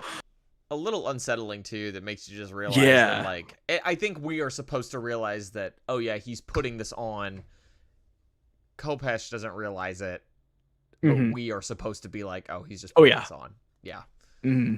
Yeah, because we'll see this repeated here shortly with other characters. So, chapter 19, Bane's already coming back to the temple because he struck out hardcore in the Valley of the Dark Lords. He's starving. He's just sustaining himself with the Force alone, basically, because he didn't bring any provisions with him, because he kind of, he was kind of just shooting it off at the mouth, going. Yeah, he didn't plan any of it, really. Interesting too. I mean, there's just a little bit of information that I thought was interesting, was just how Bane was like, well, the Force can only keep you going for so long. Hmm. which is interesting to me because I know there are Jedi who have said like, well, the Force can keep you going for a long time. You know, Hmm. and it makes me wonder, is like, well, is that a difference in philosophy then, where it's like, you know, if you are just allowing the Force to sustain you, you could go indefinitely, whereas if you are not indefinitely, because it's definitely, it's open for interpretation, it has been depicted Hmm. different places, Yeah. different ways, but it's like, well, the dark side just might require more of you. It's not inherently nourishing. So Well, if you're to me, it's like it's the dark side. You see how it, affects the Sith. It physically degrades them, like yeah, Palpatine, and like I think it's one of those things. Like, yeah, you can sustain yourself on basically just the dark side, but it's also like consuming you right, in a way. And so, like, I think if Bane had found what he was expecting to find and loot, like, he probably would have been okay. But he got there and realized it was all futile, and then his drive kind of dried up. yeah. So it starts to get And worse it's for one of him. those things. It's like, oh yeah, you can sustain yourself on that, but then it's gonna start eating you basically. And if you can't keep up the rage and the sustaining power that fuels the Sith, if you can't keep it going, it's just gonna start burning you alive, basically. It's gonna be rough. Yeah, Makes sense. and probably similar. And then on the other hand, you have the Jedi, where like whenever they go full on in the first Force, it literally like burns them up, Yeah. like consuming their body, like Anakin in, in New Jedi Order. It's like, oh my gosh, it's insane what happens there. Like giving themselves completely over to the Force. Oh well, they just the body can't take it in And a different way. yeah, that's it. It's interesting to think about for sure. Just the differences there. Mm, But there's other yeah, times for that. Other times yeah. for It, that. it it is interesting topic and relevant to the dark side nature of all these stories. Sure. But yeah, so Bane not doing so hot shows up at the temple and just immediately goes to the kitchens because he needs to eat big time, and immediately word spreads that hey, Bane's back, and of course it comes right as they're like they literally just got word that Khan wants them all to pack up and head over to Rusan to join them, and Cordis is like, oh, couldn't be worse timing. Him showing up now, it's like we need to be a unified front, and he's just gonna sow discord He unless is the unless squeaky he wheel. manages. If he's like maybe there's a chance we can turn it around, so he's like I'm gonna go to him and put on a good face, like hey, you know we were just teaching you a lesson. We let you go out there and like, find out that there's nothing, but you can still come back into the fold. You can still be cool. It's all good. It's But not all good. Bane is not having any of it. No, he's still like, okay, I didn't find anything, but you're all still stupid. You're still wrong. It's like, and he's even like doubling down, like, hey, the reason there's nothing out there is because y'all have completely lost your way, and Korriban has Exactly. just become like almost a vacancy at It's the like dark anything side in a else. Yeah, way. it's like anything else, any other It's like planet. it's like if y'all had like kept it up right, there still would be something here, but there's not. So it's like he's even like more so like y'all are just pathetic. I can't deal with you guys. So I yeah. so he goes somewhere else. Are we there Well, yet? we're not there. We're not there yet. We're Okay. not there yet. We have to deal with Sirac first. Oh, right. Yeah. Right. So Bane sleeps it off a little bit, and then Githany comes to him in the middle of the night after her and Sirac come up with a plan to kill him, and talks to him and like asks him why he left. He kind of gives it to her. He's like, "Hey, you were totally right. Showing mercy was, me, not committing fully to the dark side, and also the rest of the Sith here are kind of pathetic. So, I was wrong. You were right, but also we still need to get out of here. Whatever." But she's like, I need to show you something. Come with me to the archives. And as soon as they get there, spring the trap. It's Sirac and his lackeys. But twist Aha. ending.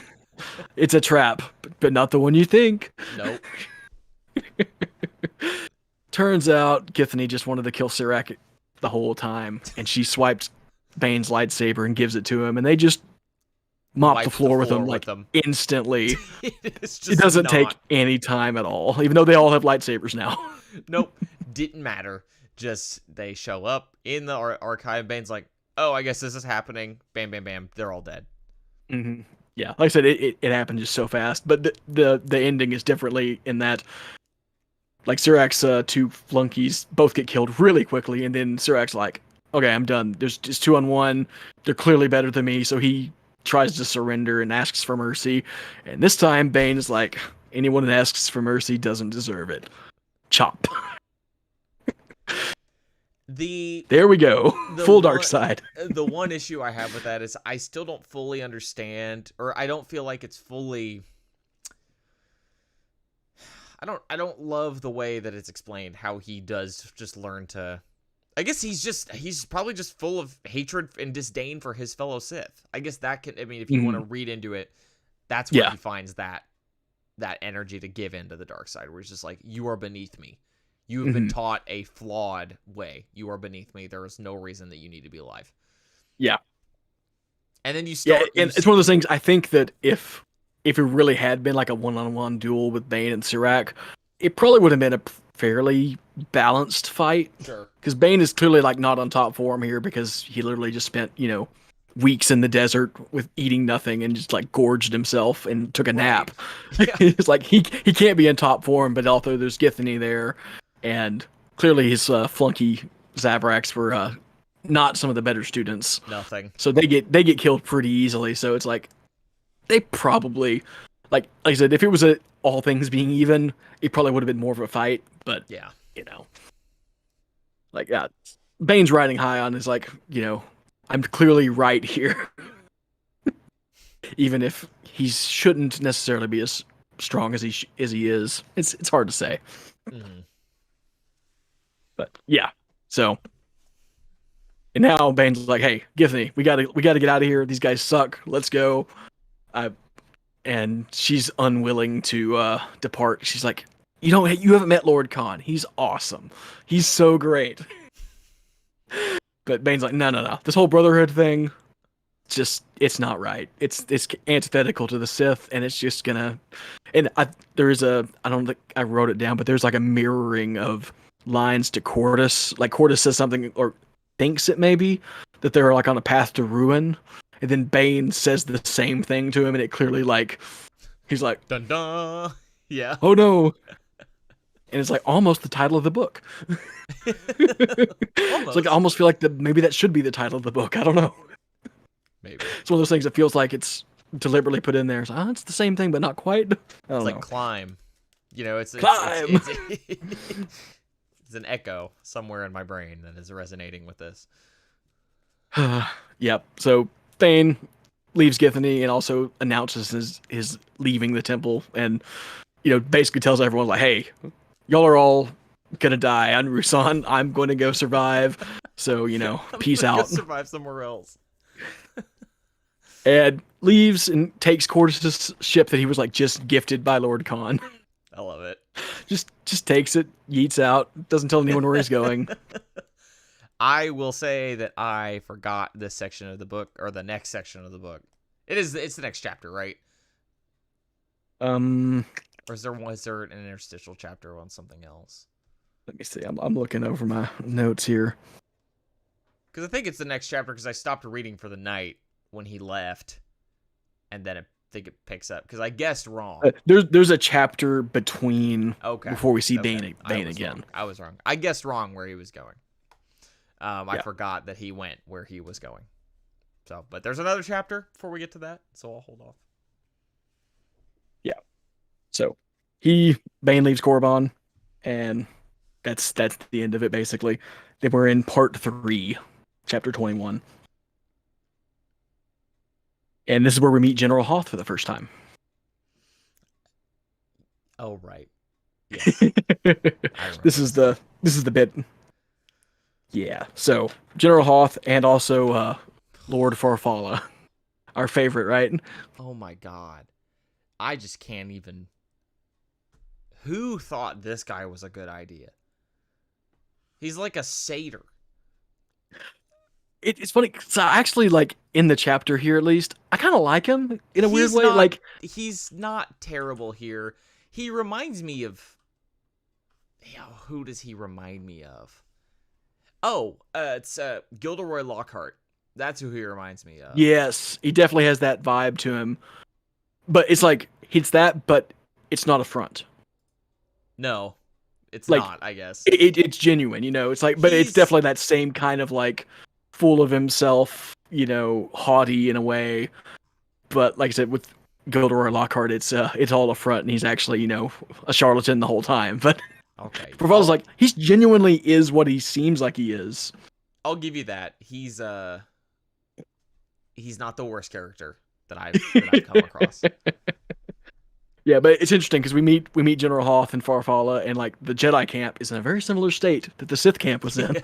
They're both just run Everyone's down. mad, yeah. It's this ongoing stalemate, and it's terrible, and everyone hates it.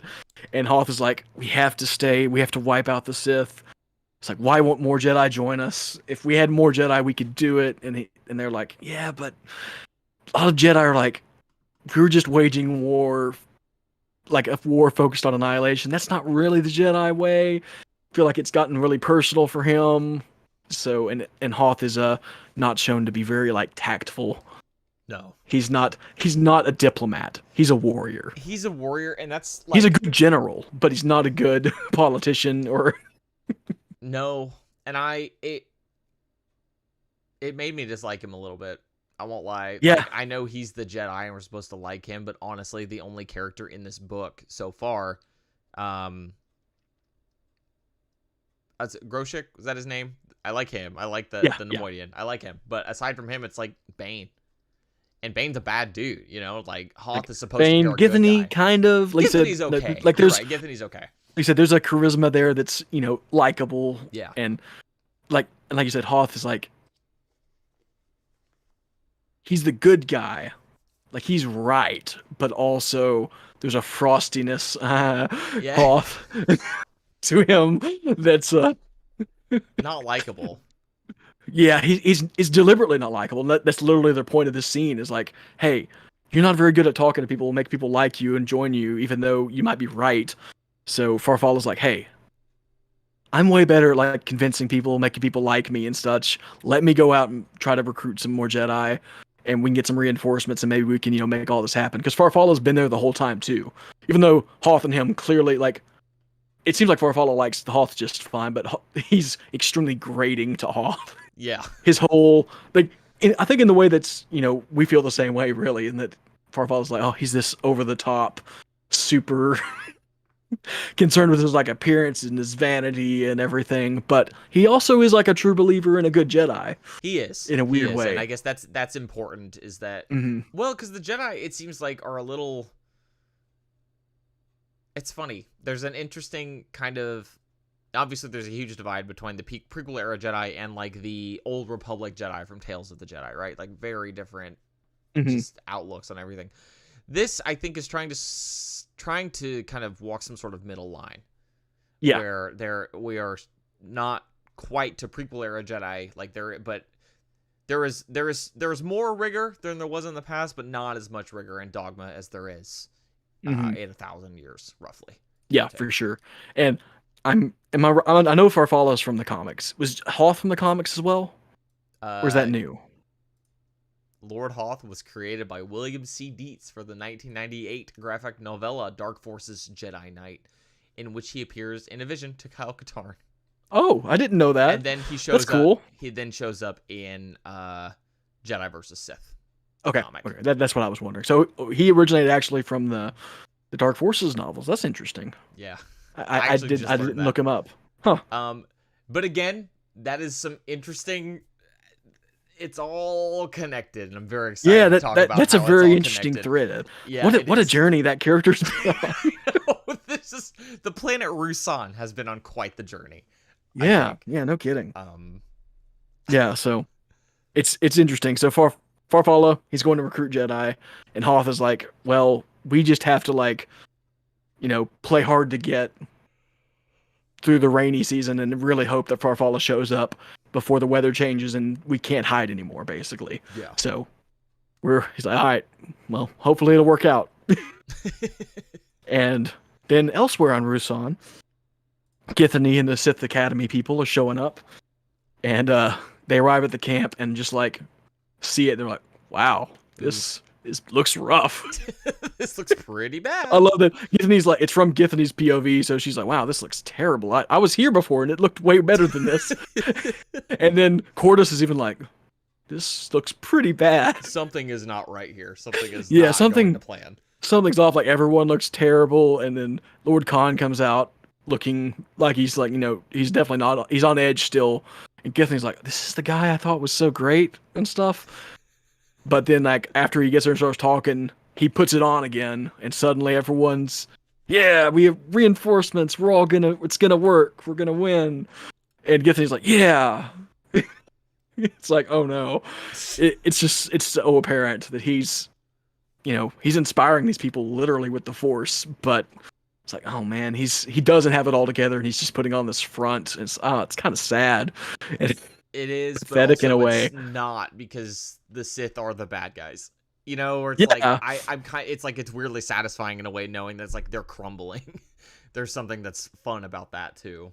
It's an interesting little dichotomy there. Yeah, and Kopex asks Cordus what happened to Bane, and he's like, he left, he ran off, and Kopex is like, oh, of course, that's what happened. He's like, because him and Cordus have a rivalry, so it's like, oh, you did this. This is the undertone. But he's also like, yeah, Bane will be back. He's strong. He'll be back. He's very strong. He will return, and something will come of it. Mm-hmm. Yeah, and then we find out where Bane is gone. Yeah. He arrives at Lehan or Leon. I just said like Lehan, something like that. Yeah. Not AKA Ambria. the unknown world. Not Ambria, which is where I thought he was going. Which, see, my first thought was oh, now I've lost the name. It was another Sith planet, and it's escaping me now. Drummond Koss. No, that's not it either. Oh my god. Other Sith planet. Another dark side planet. It shows up in Legacy of the Force at one point, so I don't want to like spoil that for you. But there's another Sith planet that I couldn't remember. It's like, because to me this is KOTOR stuff, and I'm not that familiar with. Is it the one that starts with a P? Praketh? That's not it. Okay, Praketh is something else. Okay, yeah, I'm not sure. I may have to look it up here in a minute I'm sure it's a planet I've heard of too, and that's what. Yeah, I'm sure it is too. It's one of those ones. Oh yeah, that Sith planet. Yeah, or that dark side planet or whatever it is. It's definitely a dark side influenced world. Whatever. I'll try to find it. Yeah. So I'm pretty sure I know where it shows up, but I don't want to reference it specifically because it's Legacy of the Force spoilers. Appreciated. I'm sure I can find it without creating too much trouble for myself. Yeah. But yeah, Lehan is the unknown world from the end of KOTOR 1. Yeah, the unknown world where the Starforge was and was destroyed before, where the Rakatan Empire was. Is this the home world of the Rakatan? Is that? Yes, correct. Okay. Yeah, I assume so. Yeah, as far as we know, at least it's their home world or main colony or whatever. So this is the wreckage of all that, and Bane is looking for something there, a Sith temple of some sort. So he lands on the planet in a place he can, on like this beach of this island, and out of the jungle comes a Rancor, huge Rancor, and he just, stops it with the Force because it's Bane, and he can just do that. This is definitely, this chapter was definitely a little too far on the power fantasy scale for me, where it's like when he is surrounded by other people and is doing other things, like to me, that's what's most interesting. Where I'm just like, this is not my favorite Bane chapter, but it is. It's a means to an end. We'll get there. Yeah, totally. So he stops it and then also like probes its mind looking for this Sith temple, and in its brain he like finds it, and it's this place of power that even the Rancor is afraid of. And so he's like, all right, cool, jumps on and compels it to go there because that's what he can do. And that brings us to chapter 22, our final chapter of this reading. And the Rancor's like trying to resist his pull the entire time, but Bane's more powerful, obviously. He just keeps going, and finally arrives at the temple. And the Rancor, he like, as soon as he leaves it, it just screams and runs off because this temple is just a place of horror to it.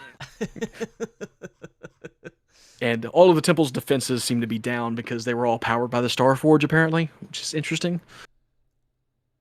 Ziost. That's it. That's it. That's it. That one's in KOTOR too, actually. Or no, It is, SWTOR. okay. SWTOR, sorry, not KOTOR. Okay, cool. It's in the Old Republic. Yeah, yep, that is it. That is it. It's got such a cool name. Yes, I yes. love it. Not a fun place to do dailies in SWTOR though. Not my I mean, favorite. it's definitely presented as a very hostile place. Yeah, because by that point in time, it is. It is bad. Even Legacy of the Force is presented as a very hostile place. Okay, interesting, because that comes out. That all came out prior to SWTOR, so I'm interested to see how it all. Yeah, when is Oz? What is it originally from? Where's it originally from? I think does it say originally goes. I think it goes back to Tales of the Golden Age of the Sith. Tales of the Jedi. And which Legacy of the Force book is it in? I think it's in Fury. Is that right? It's mentioned in a few. One of them, they actually go there. It's mentioned in Betrayal. It shows up in Exile and Sacrifice. It's in a memory in Fury, but it's also mentioned in Revelation too. So yeah, I say it's kind of prominent for a couple of things, but you'll get there when you get there. I have a bad feeling about this. Yeah, it's not good because it's a dark side place. Yeah, I imagine bad things happen. Bad things have been happening throughout the entire freaking series in 2 books in a book and a half in. That's kind of the point. Yeah, I imagine Zyos isn't going to be fun for me. No, definitely not. Anyway, chapter 22. Yeah, so we're on the unknown world. Bane has arrived at the temple and starts going in, and like at first it's another disappointment. There's really nothing there, but as he goes deeper and deeper, and finally, like the bottom level of it, he finds something. Cole, I 100% did not read this. You didn't read this? I thought I was done. Oh. We can talk about it anyway, though. Everyone has read it. We can talk about it anyway. Okay. Like, it's not. It's a pretty short chapter. Okay, it's a pretty short chapter. I will catch up. Damn it! That's so annoying. I don't know why I thought it was only 21. Whatever. I don't know. It's not the first time it's happened. Listen to the episode last week. Not the first time it's happened, and it won't be the last. So that's funny. That's funny. Yeah. So Bane goes deep into the temple, and what does he find but the holocron of Darth Revan? I do remember this, though. That's the advantage of having read the book before. Yeah. You've read it before, so it's not like I'm surprising with any of the knowledge. It's like, oh, this is obviously where this was going. Yes. So he finds Darth Revan's holocron, and immediately just starts learning from it, and it's like, it's better than anything I ever learned at the Sith Academy, and I'm surpassing all that, like, within a few weeks.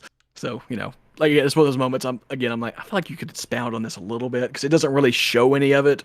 It's just like, almost like a montage, like, oh, and he learned a bunch of stuff. And it's like, Drew Karpyshyn, you wrote Revan. You wrote Revan. Come on. You don't really get to see any of it. It's maybe you do a little bit later on, but at least in these chapters you don't. Whatever. I don't know. Yeah.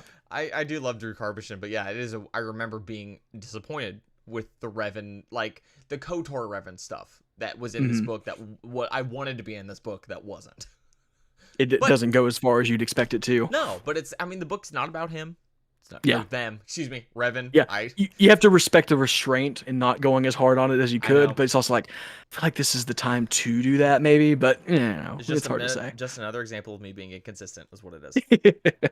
Honestly. Yeah. So Bane, he's learning, he's leveling up big time. He's got a really good leveling spot there. And then back on Ruusan, Githany's had a dream about Bane. Like, and from this has learned where he is because they have some kind of connection. Sure. And she goes to Lord Khan to tell him about it, and like she goes into his tent, and he is just like pacing and like clearly unraveling. And she's like, "Oh my gosh, what is wrong with this guy?" And then as soon as like he sees that she's there, he's like, "Oh, Githany, hey," and like puts it back on. Is oh, it's all cool. It's all cool. And the switch in her brain it's so intense and instantaneous when he brings it back. He's like, "Tell me why you're here." And he's like, "Hey, I think Bane is doing this thing, and he's going to try to come and kill us or something. But I really think he could still join us if he just, met you." And so it's like, oh, yeah. He's like, "Okay, well, I don't know what we can do about it, but we'll try. We'll try. If you'll just tell me where he is, we'll send him an envoy and, try to get him back." And Githany is satisfied with this. Sure. And then Khan leaves and is like, "Well, It would be great if he could join us, but I'm gonna count that as unlikely. So he goes to Kazim of all people. And is like, hey, I know where Bane is. I want you to go to him. Try to convince him to join us. But if not, you know what you got to do. Sure. Kill him. Yeah. Right. The Blade Master. That'll go well. Yeah. At this point, I mean, I don't remember exactly how that goes down, but I imagine Oh, I do. It's one of the things I remember from the book, honestly. I imagine it's going to be an enlightening experience. Yeah, for sure. For sure. Just because the Sith have just been, I don't know. I'm not out here trying to perfect the Sith ideology because I don't necessarily think we need it. But I think if you're trying to do that, Bane is on the right track. The Sith have been kind of diluting their power. And there's more of them, they're just lesser for it. They're lesser for it, and I think which is, I mean, when you get into the philosophy of it, the Jedi are, fed by the Force. They are connected to the Force. They don't take anything from the Force. Mm-hmm. So there can be a theoretically infinite number of Jedi that does not, with no impact. Yeah, they're all sharing in the Force where the Sith are trying to take it all for themselves. And if other people are taking it and you're trying to share, your means of power, there's less power to go around. Mm-hmm. So now, granted, that's just like I said. Bane's right. He's like, this is the whole Sith ideology that y'all are like saying is the way it's supposed to be. Is antithetical to the structure y'all have put it in. Right. These two things do not match. They don't mix, man. I feel like I'm taking crazy pills. Does no one else see it? Does no one else see this? No, Bane, they do not. No one else sees it. Everyone else, well, Khan, I think, is starting to see some of the cracks, maybe. Yeah, he's definitely cracking up. Yeah. Anyway, was that the end of the chapter? I don't want to cut you off. That was it. Okay. Yeah. Okay. Kazim is being sent to kill Bane. I remember this now. So you have a little extra reading this next week. I do have a little extra reading. So was that 18, 19, 20, 21, 22? Yeah. Interesting. Because I remember thinking it was... it was less pages than the other readings we've had. I was going to say, I remember thinking it was a shorter reading. It is. In fact, I think the readings have gone down in pages every time by just like a couple. How embarrassing. How embarrassing. How embarrassing. The only thing that could be more embarrassing is losing a planet. But what are we reading for next time? Next time is 23 through 27. Yes, still not over. Not over yet. Not over. We got one more. But the one after that is the end. I was gonna say, I have to imagine we can't be that far off the end. Before we get out of here, though, we have an email from our buddy Torch, who's been hanging out in our YouTube streams. Torch's email reads, "Hey there." Did not crack. The voice, I'm assuming their voice did not crack like mine just did there. Hey there. I really enjoyed being able to watch some of the YouTube streams and a Skyhopper stream. LOL. Torch snuck into our last Skyhopper stream because of a mistake on my part. Those are only for patrons, so Torch, don't get used to it. I haven't been in a super Star Wars mood for a while, but that just means I'll be in one soon enough. Recently, I've been watching Andor and Tales of the Jedi. I honestly enjoyed Tales more than I thought I would, despite its possible misnomer and weird canonicity problems of the finale. Yeah. Yeah. Did we? I don't think we talked about that here, did we? I don't think we did. Okay. Well, that's fine. Skyhopper, that's what Skyhoppers is for. Yeah. Anyway, Torch continues. I don't really have much to say about Andor other than that's good, and I want to see the more large-scale rebel operations. I agree. I would go further than good, but, to each their own. I do think that Andor will build to that. Like, I think next season especially will be like, this is getting Cassian into the rebellion. Next season will be the rebellion gaining steam leading up to Rogue One, obviously, which is, the big win, as it were, when at great cost. Yeah. We have 2 seasons of loving a bunch of characters and then watching them all get killed. Watching them all get killed. It's like, oh man, Rogue One is going to hit so much harder after the series is over. Hey, because I bet we're going to meet a bunch of those soldiers that I are bet with we them. do. I bet we end up meeting a bunch of them. There's like every like arc, we're gonna meet a couple more of these guys, and then in the end, oh no, there they all go. Tragic. Yeah, Continue, continue. I'm not not feeling great about that now. Anyway, Torch continues. The only Star Wars things I have read recently are The Princess and the Scoundrel, whenever that came out, and Crimson Reign. The former was not really to my liking. I don't remember either of you reading it, so I'll avoid specifics, but the plot is not very present. The ending feels a little bit like a Bantam adventure. That's a plus. The Galactic Star Cruiser just takes up too many pages for no real reason other than the obvious product placement. That's a bummer to hear, because that's exactly what I'm afraid of. Crimson Reign, on the other hand, was wonderful. Haven't really been into the canon comics, but this little Kira trilogy is quite fascinating to me. Since Rings of Power came out, I've been in a Tolkien mood, so I read The Hobbit and Lord of the Rings. Currently in the middle of the Silmarillion, but I really want to read some Star Wars again very soon. Looking at you, High Republic Phase 2. Anyway, I'm enjoying your breakdown of Darth Bane. I think Rule of Two is my favorite, but Dynasty of Evil is honestly so incredible. IMO. May the Force be with you, Torch. Well, Torch, thank you for your Star Wars update. I am a little bummed to hear that about Princess and the Scoundrel, but I'm going into that with an open mind whenever I do get around to it. Behind on comics, Crimson Reign, I definitely liked what I have read, and I will chew through it all as soon as I pick up this next little bit of comics. I might even have them all by this point. I don't know. But I just need to get in that mood. Silmarillion, haven't touched. One day I'll get to the Silmarillion, but not anytime soon, I don't think.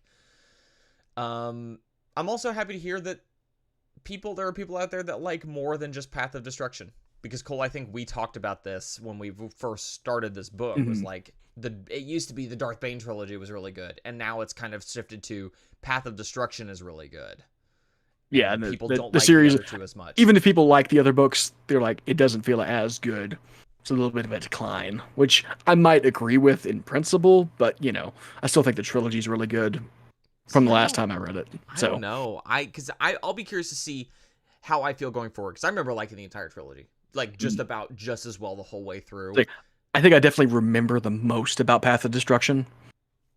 Sure. Like, I remember a couple of things about the other books, but it's like generalizations, and I'm like, I couldn't tell you for 100% sure which things happened in which book. Sure. But this book, I'm like, I know all the stuff that happens in this book. There's a more clear cutoff. But so we'll see as we get there. We will, and I'm excited to see. I'd be interested to do a little analysis, because just this book is more power fantasy than I remember it being, and I don't think that's a bad thing. Like, I'm not, if you like that, I'm not judging you for it, to be clear, listeners. And I wonder if maybe there's less of that going forward, and that's what people like in Path of Destruction. I don't know. That's just a thought I'm having. But it doesn't necessarily. There's definitely still power fantasy. The Orbalisk armor jumps to mind, but I'll spare any details on that. Just very. I don't want to say ridiculous in a bad way. Just ridiculous in a way. I think I like it. I do like it, but it's a lot. I just realized that this stream has the wrong title, so if you're watching the stream or this YouTube VOD, apologies. This is not chapters 13 through 17. This is 18 through 22, apparently. Not 21. Whoops. Anyway, next week we are, what did you say, 23 to 27? Yep, 23 to 27. Cool. Well, again, thank you for the email, Torch. If you want to send us an email, you can send it to obroaskywalkers@gmail.com. You can tweet at us, Obroa-Skai on Twitter. I'll probably see it. If it's important, Cole, show it to me. That's what I'm banking on. But email, I think, is probably the most surefire way to get through to us. If you have something that's a little bit more long form to say, or something that's more important. Cole, where can people find you on the internet? I'm still at Mando Wraith on all the different, social media stuffs. So if you see Mando Wraith anywhere, it's probably me. I know. And then I'm also on Skyhoppers. I'm gonna keep asking, even though it's always the same. I'm gonna keep asking. Always the same, but yeah. It's still, And again, I don't post very often, so You know, it may not. I'm not going to clog up your feed if that's something you're worried about. It's not going to Yeah, happen. it is. You'll get like a tweet every 6 months, maybe. Yeah, it is very. Cole is basically at this point just like the Twitter Star Wars news correspondent. Or if I visit Galaxy's Edge, I might post a couple things on Instagram. Sure. So yeah. But yeah, But well, I was thanks just for looking. listening. I found out that Zeost is actually canon as well. Force Awakens beginner game. That's where it started. But Right. it's been mentioned in the Rise of Skywalker Jr. novel and the Rise of Skywalker Visual Dictionary and Complete Locations. But the first mention is the Force Awakens beginner. I will say, one thing that canon really has going for it is how much some of the the authors of some of the more low profile things sneak into their books. Freaking Dash Rendar is canon because of that. Tales from Vandor. Yes. So that is one major thing that I respect every canon author for. To just try to do stuff like that. Love it. Was that Force Awakens beginner game? Was that written by somebody like prominent? I'm guessing. Because like I said, it is filled with stuff. It is. I mean, well, because I think it's got a map. I think That it's makes got a lot of sense. and I don't know. I'm not sure. Actually, I don't know who wrote that because I think it's just. Yeah, it doesn't really say on the article here. No, it's Fantasy Flight. It's Fantasy Flight, so it's got credits. Presumably the team was probably already existing Star Wars stuff, and they were like, well, we're just gonna pull a bunch of the stuff that already exists because yeah, and why wouldn't we? The canonicity of role playing supplements is still a little ambiguous to me. Mm-hmm. Yeah, it's one of those things. If that was the only place it ever showed up, it's like, did it really appear? I don't know. Count? Yeah. But this has other appearances now since then, which is nice. Like Rise of Skywalker makes a lot of sense, especially the visual dictionary. Yeah. The connections with Exegol and the Sith stuff. That makes a lot of sense for it to show up there. It does. So, it is funny that it actually gets mentioned in the junior novel for Rise of Skywalker, but not in the actual novel. It's such a weird thing. I don't know. Well, there's some weird stuff like with the was it the Shadows of the Empire junior novel that has the pronunciation of Shizor in it, right? I think so. I know we've talked about this. You've definitely talked about the pronunciation. I think that is where it shows up. It's like, it's so weird where things, it's like, you would never even think about that. The junior version of the novel doing something different, but it kind of does. I know, weirdly. and that's the thing that kind of bums me out too. Is like I'm definitely not. I would have loved to see the Zyos name drop, right? But I'm definitely not gonna read the Rise of Skywalker Junior novelization. And it's like, well, egg on my face, I guess. I'm missing out because I'm not reading it, And that's like a little spike of dopamine I get from reading the word Zyos. Turns out this 25-year-old Legends thing got brought into canon because of that. 25. It's closer to 30, I think. It was like 96, right? Let's see. When was I think I saw 96, but I'm not Golden positive. Age of the Sith? When did that come out? Oh yeah, 96. December 11th, 96. Yeah, I thought I saw 96 in the dates whenever I was flipping through all this, but when I for some reason just lump all of those early Dark Horse Star Wars comics into the same like 91, 92. Like, oh, that's into my era, out, isn't it? Yeah. Yeah. It's like it's all 30 years old now. It's fine. Yeah, basically. That's how I think of it. It's like, yeah, it's all ancient, and I'm still obsessed with these ancient weird looking comics. Because that's what it is basically. But also, now that we're talking about it, it makes me want to dig out my comics and not read the canon backlog I've got, but instead go back to the classics. Go back to the classics and read these things that I've read a million times. But it's been a long time since I've done a full Tales of the Jedi read through. That said, I need to finish like somewhere over on this shelf that I'm pointing at right now. I've got the entirety of the Knights of the Old Republic in trade that I need to read. Look at all of those. Cole, I can't. But I've got my like 4 or 5 sad omnibuses right here, and it's like I need to just make the switch. And just start. I think I'm actually behind a couple of those epic collections. I think a couple of them have come out that I haven't picked up yet, which I need to do just because they'll go out of print and I'll miss them until they eventually come back into print, which apparently they do. But I don't think any of the Star Wars ones have yet. but I think the Epic collections as a Marvel Comics thing have been reprinted before. So, but they might be waiting until they've gone through all of them before they start. The life of a collector is one of pain, misery, and claustrophobia. Must everything be sad and boring, to quote Perrin. There's been some great lines in Andor too. I know there are just The dialogue's like, so some good. stuff that has just stopped me in my tracks, and I've chuckled at or I've cracked up at in some cases. Ooh, all right, I think it's time to put this one in the bag. Is that something people say? It just kind of came out. You know, I mean, you all know what I mean, put it in right? the Put it bag. in the bag. No, it's what happens when you kidnap somebody. You put them in the bag. Put it in the bag. But I mean, usually when you kidnap that's just the beginning of something. Not That's the true. end. That's true. I think the saying is, let's put this thing to bed. That sounds good. I would love to be in Bed bed sounds right great. now. Bed sounds amazing right now. Because I was very, we'll say, blasé about the daylight savings change. I do think it is catching up with me a little bit, because it's like, oh yeah, it's 11:30 right now. Anyway, we did the sign off. We did all that stuff. Make sure to check us out on YouTube Mondays around 8 p.m. Eastern. Usually it goes a little closer to 8:15, but like that's Between 8 and 8:30 probably. yeah, It's a somewhere good in safe there. bet. Watch our Twitter for the link is what I'm getting at. But if you hung out in the stream, Torch, Bogo, thanks for hanging out. If not, we'll see you next week, because I know you're going to be in the stream next week, right? Right?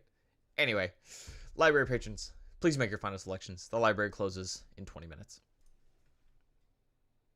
Almost exactly 2 hours. Almost exactly 2 hours. Good Lord. It's just crazy to think. I don't know. We just generate so much content on a weekly basis. You know what I mean? Just like, let's see. I'm gonna go in our folder. While we're still on the stream here, just so everyone can know. Podcasts of Obroa-Skai Walkers, properties. Get that exporting. Any day now. There we go. We have generated 31 gigabytes worth of Star Wars podcast. This podcast alone has generated that much. Skyhoppers has... This is just a stat I like to check on every once in a while.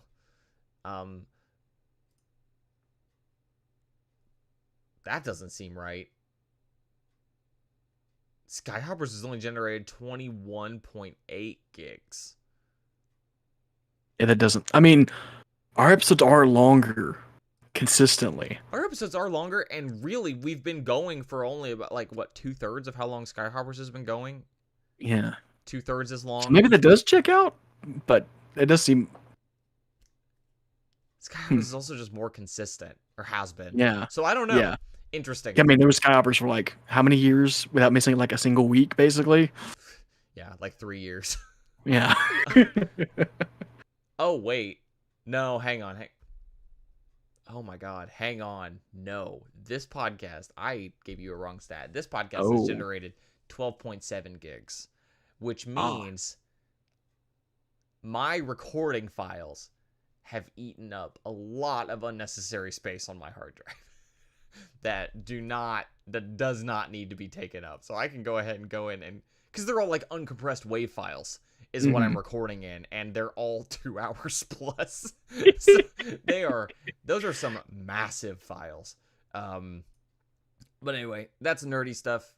If you were still in the stream, thanks for hanging out. I'm taking the stream down now. It is bedtime, so we will Indeed see you all next week. Ideally, it is Obroa-Skai Walkers, but we've done pretty good through this book, I think. Just last week, I think, was our only hiccup. Yeah, Anyway, I think that's right. Whatever.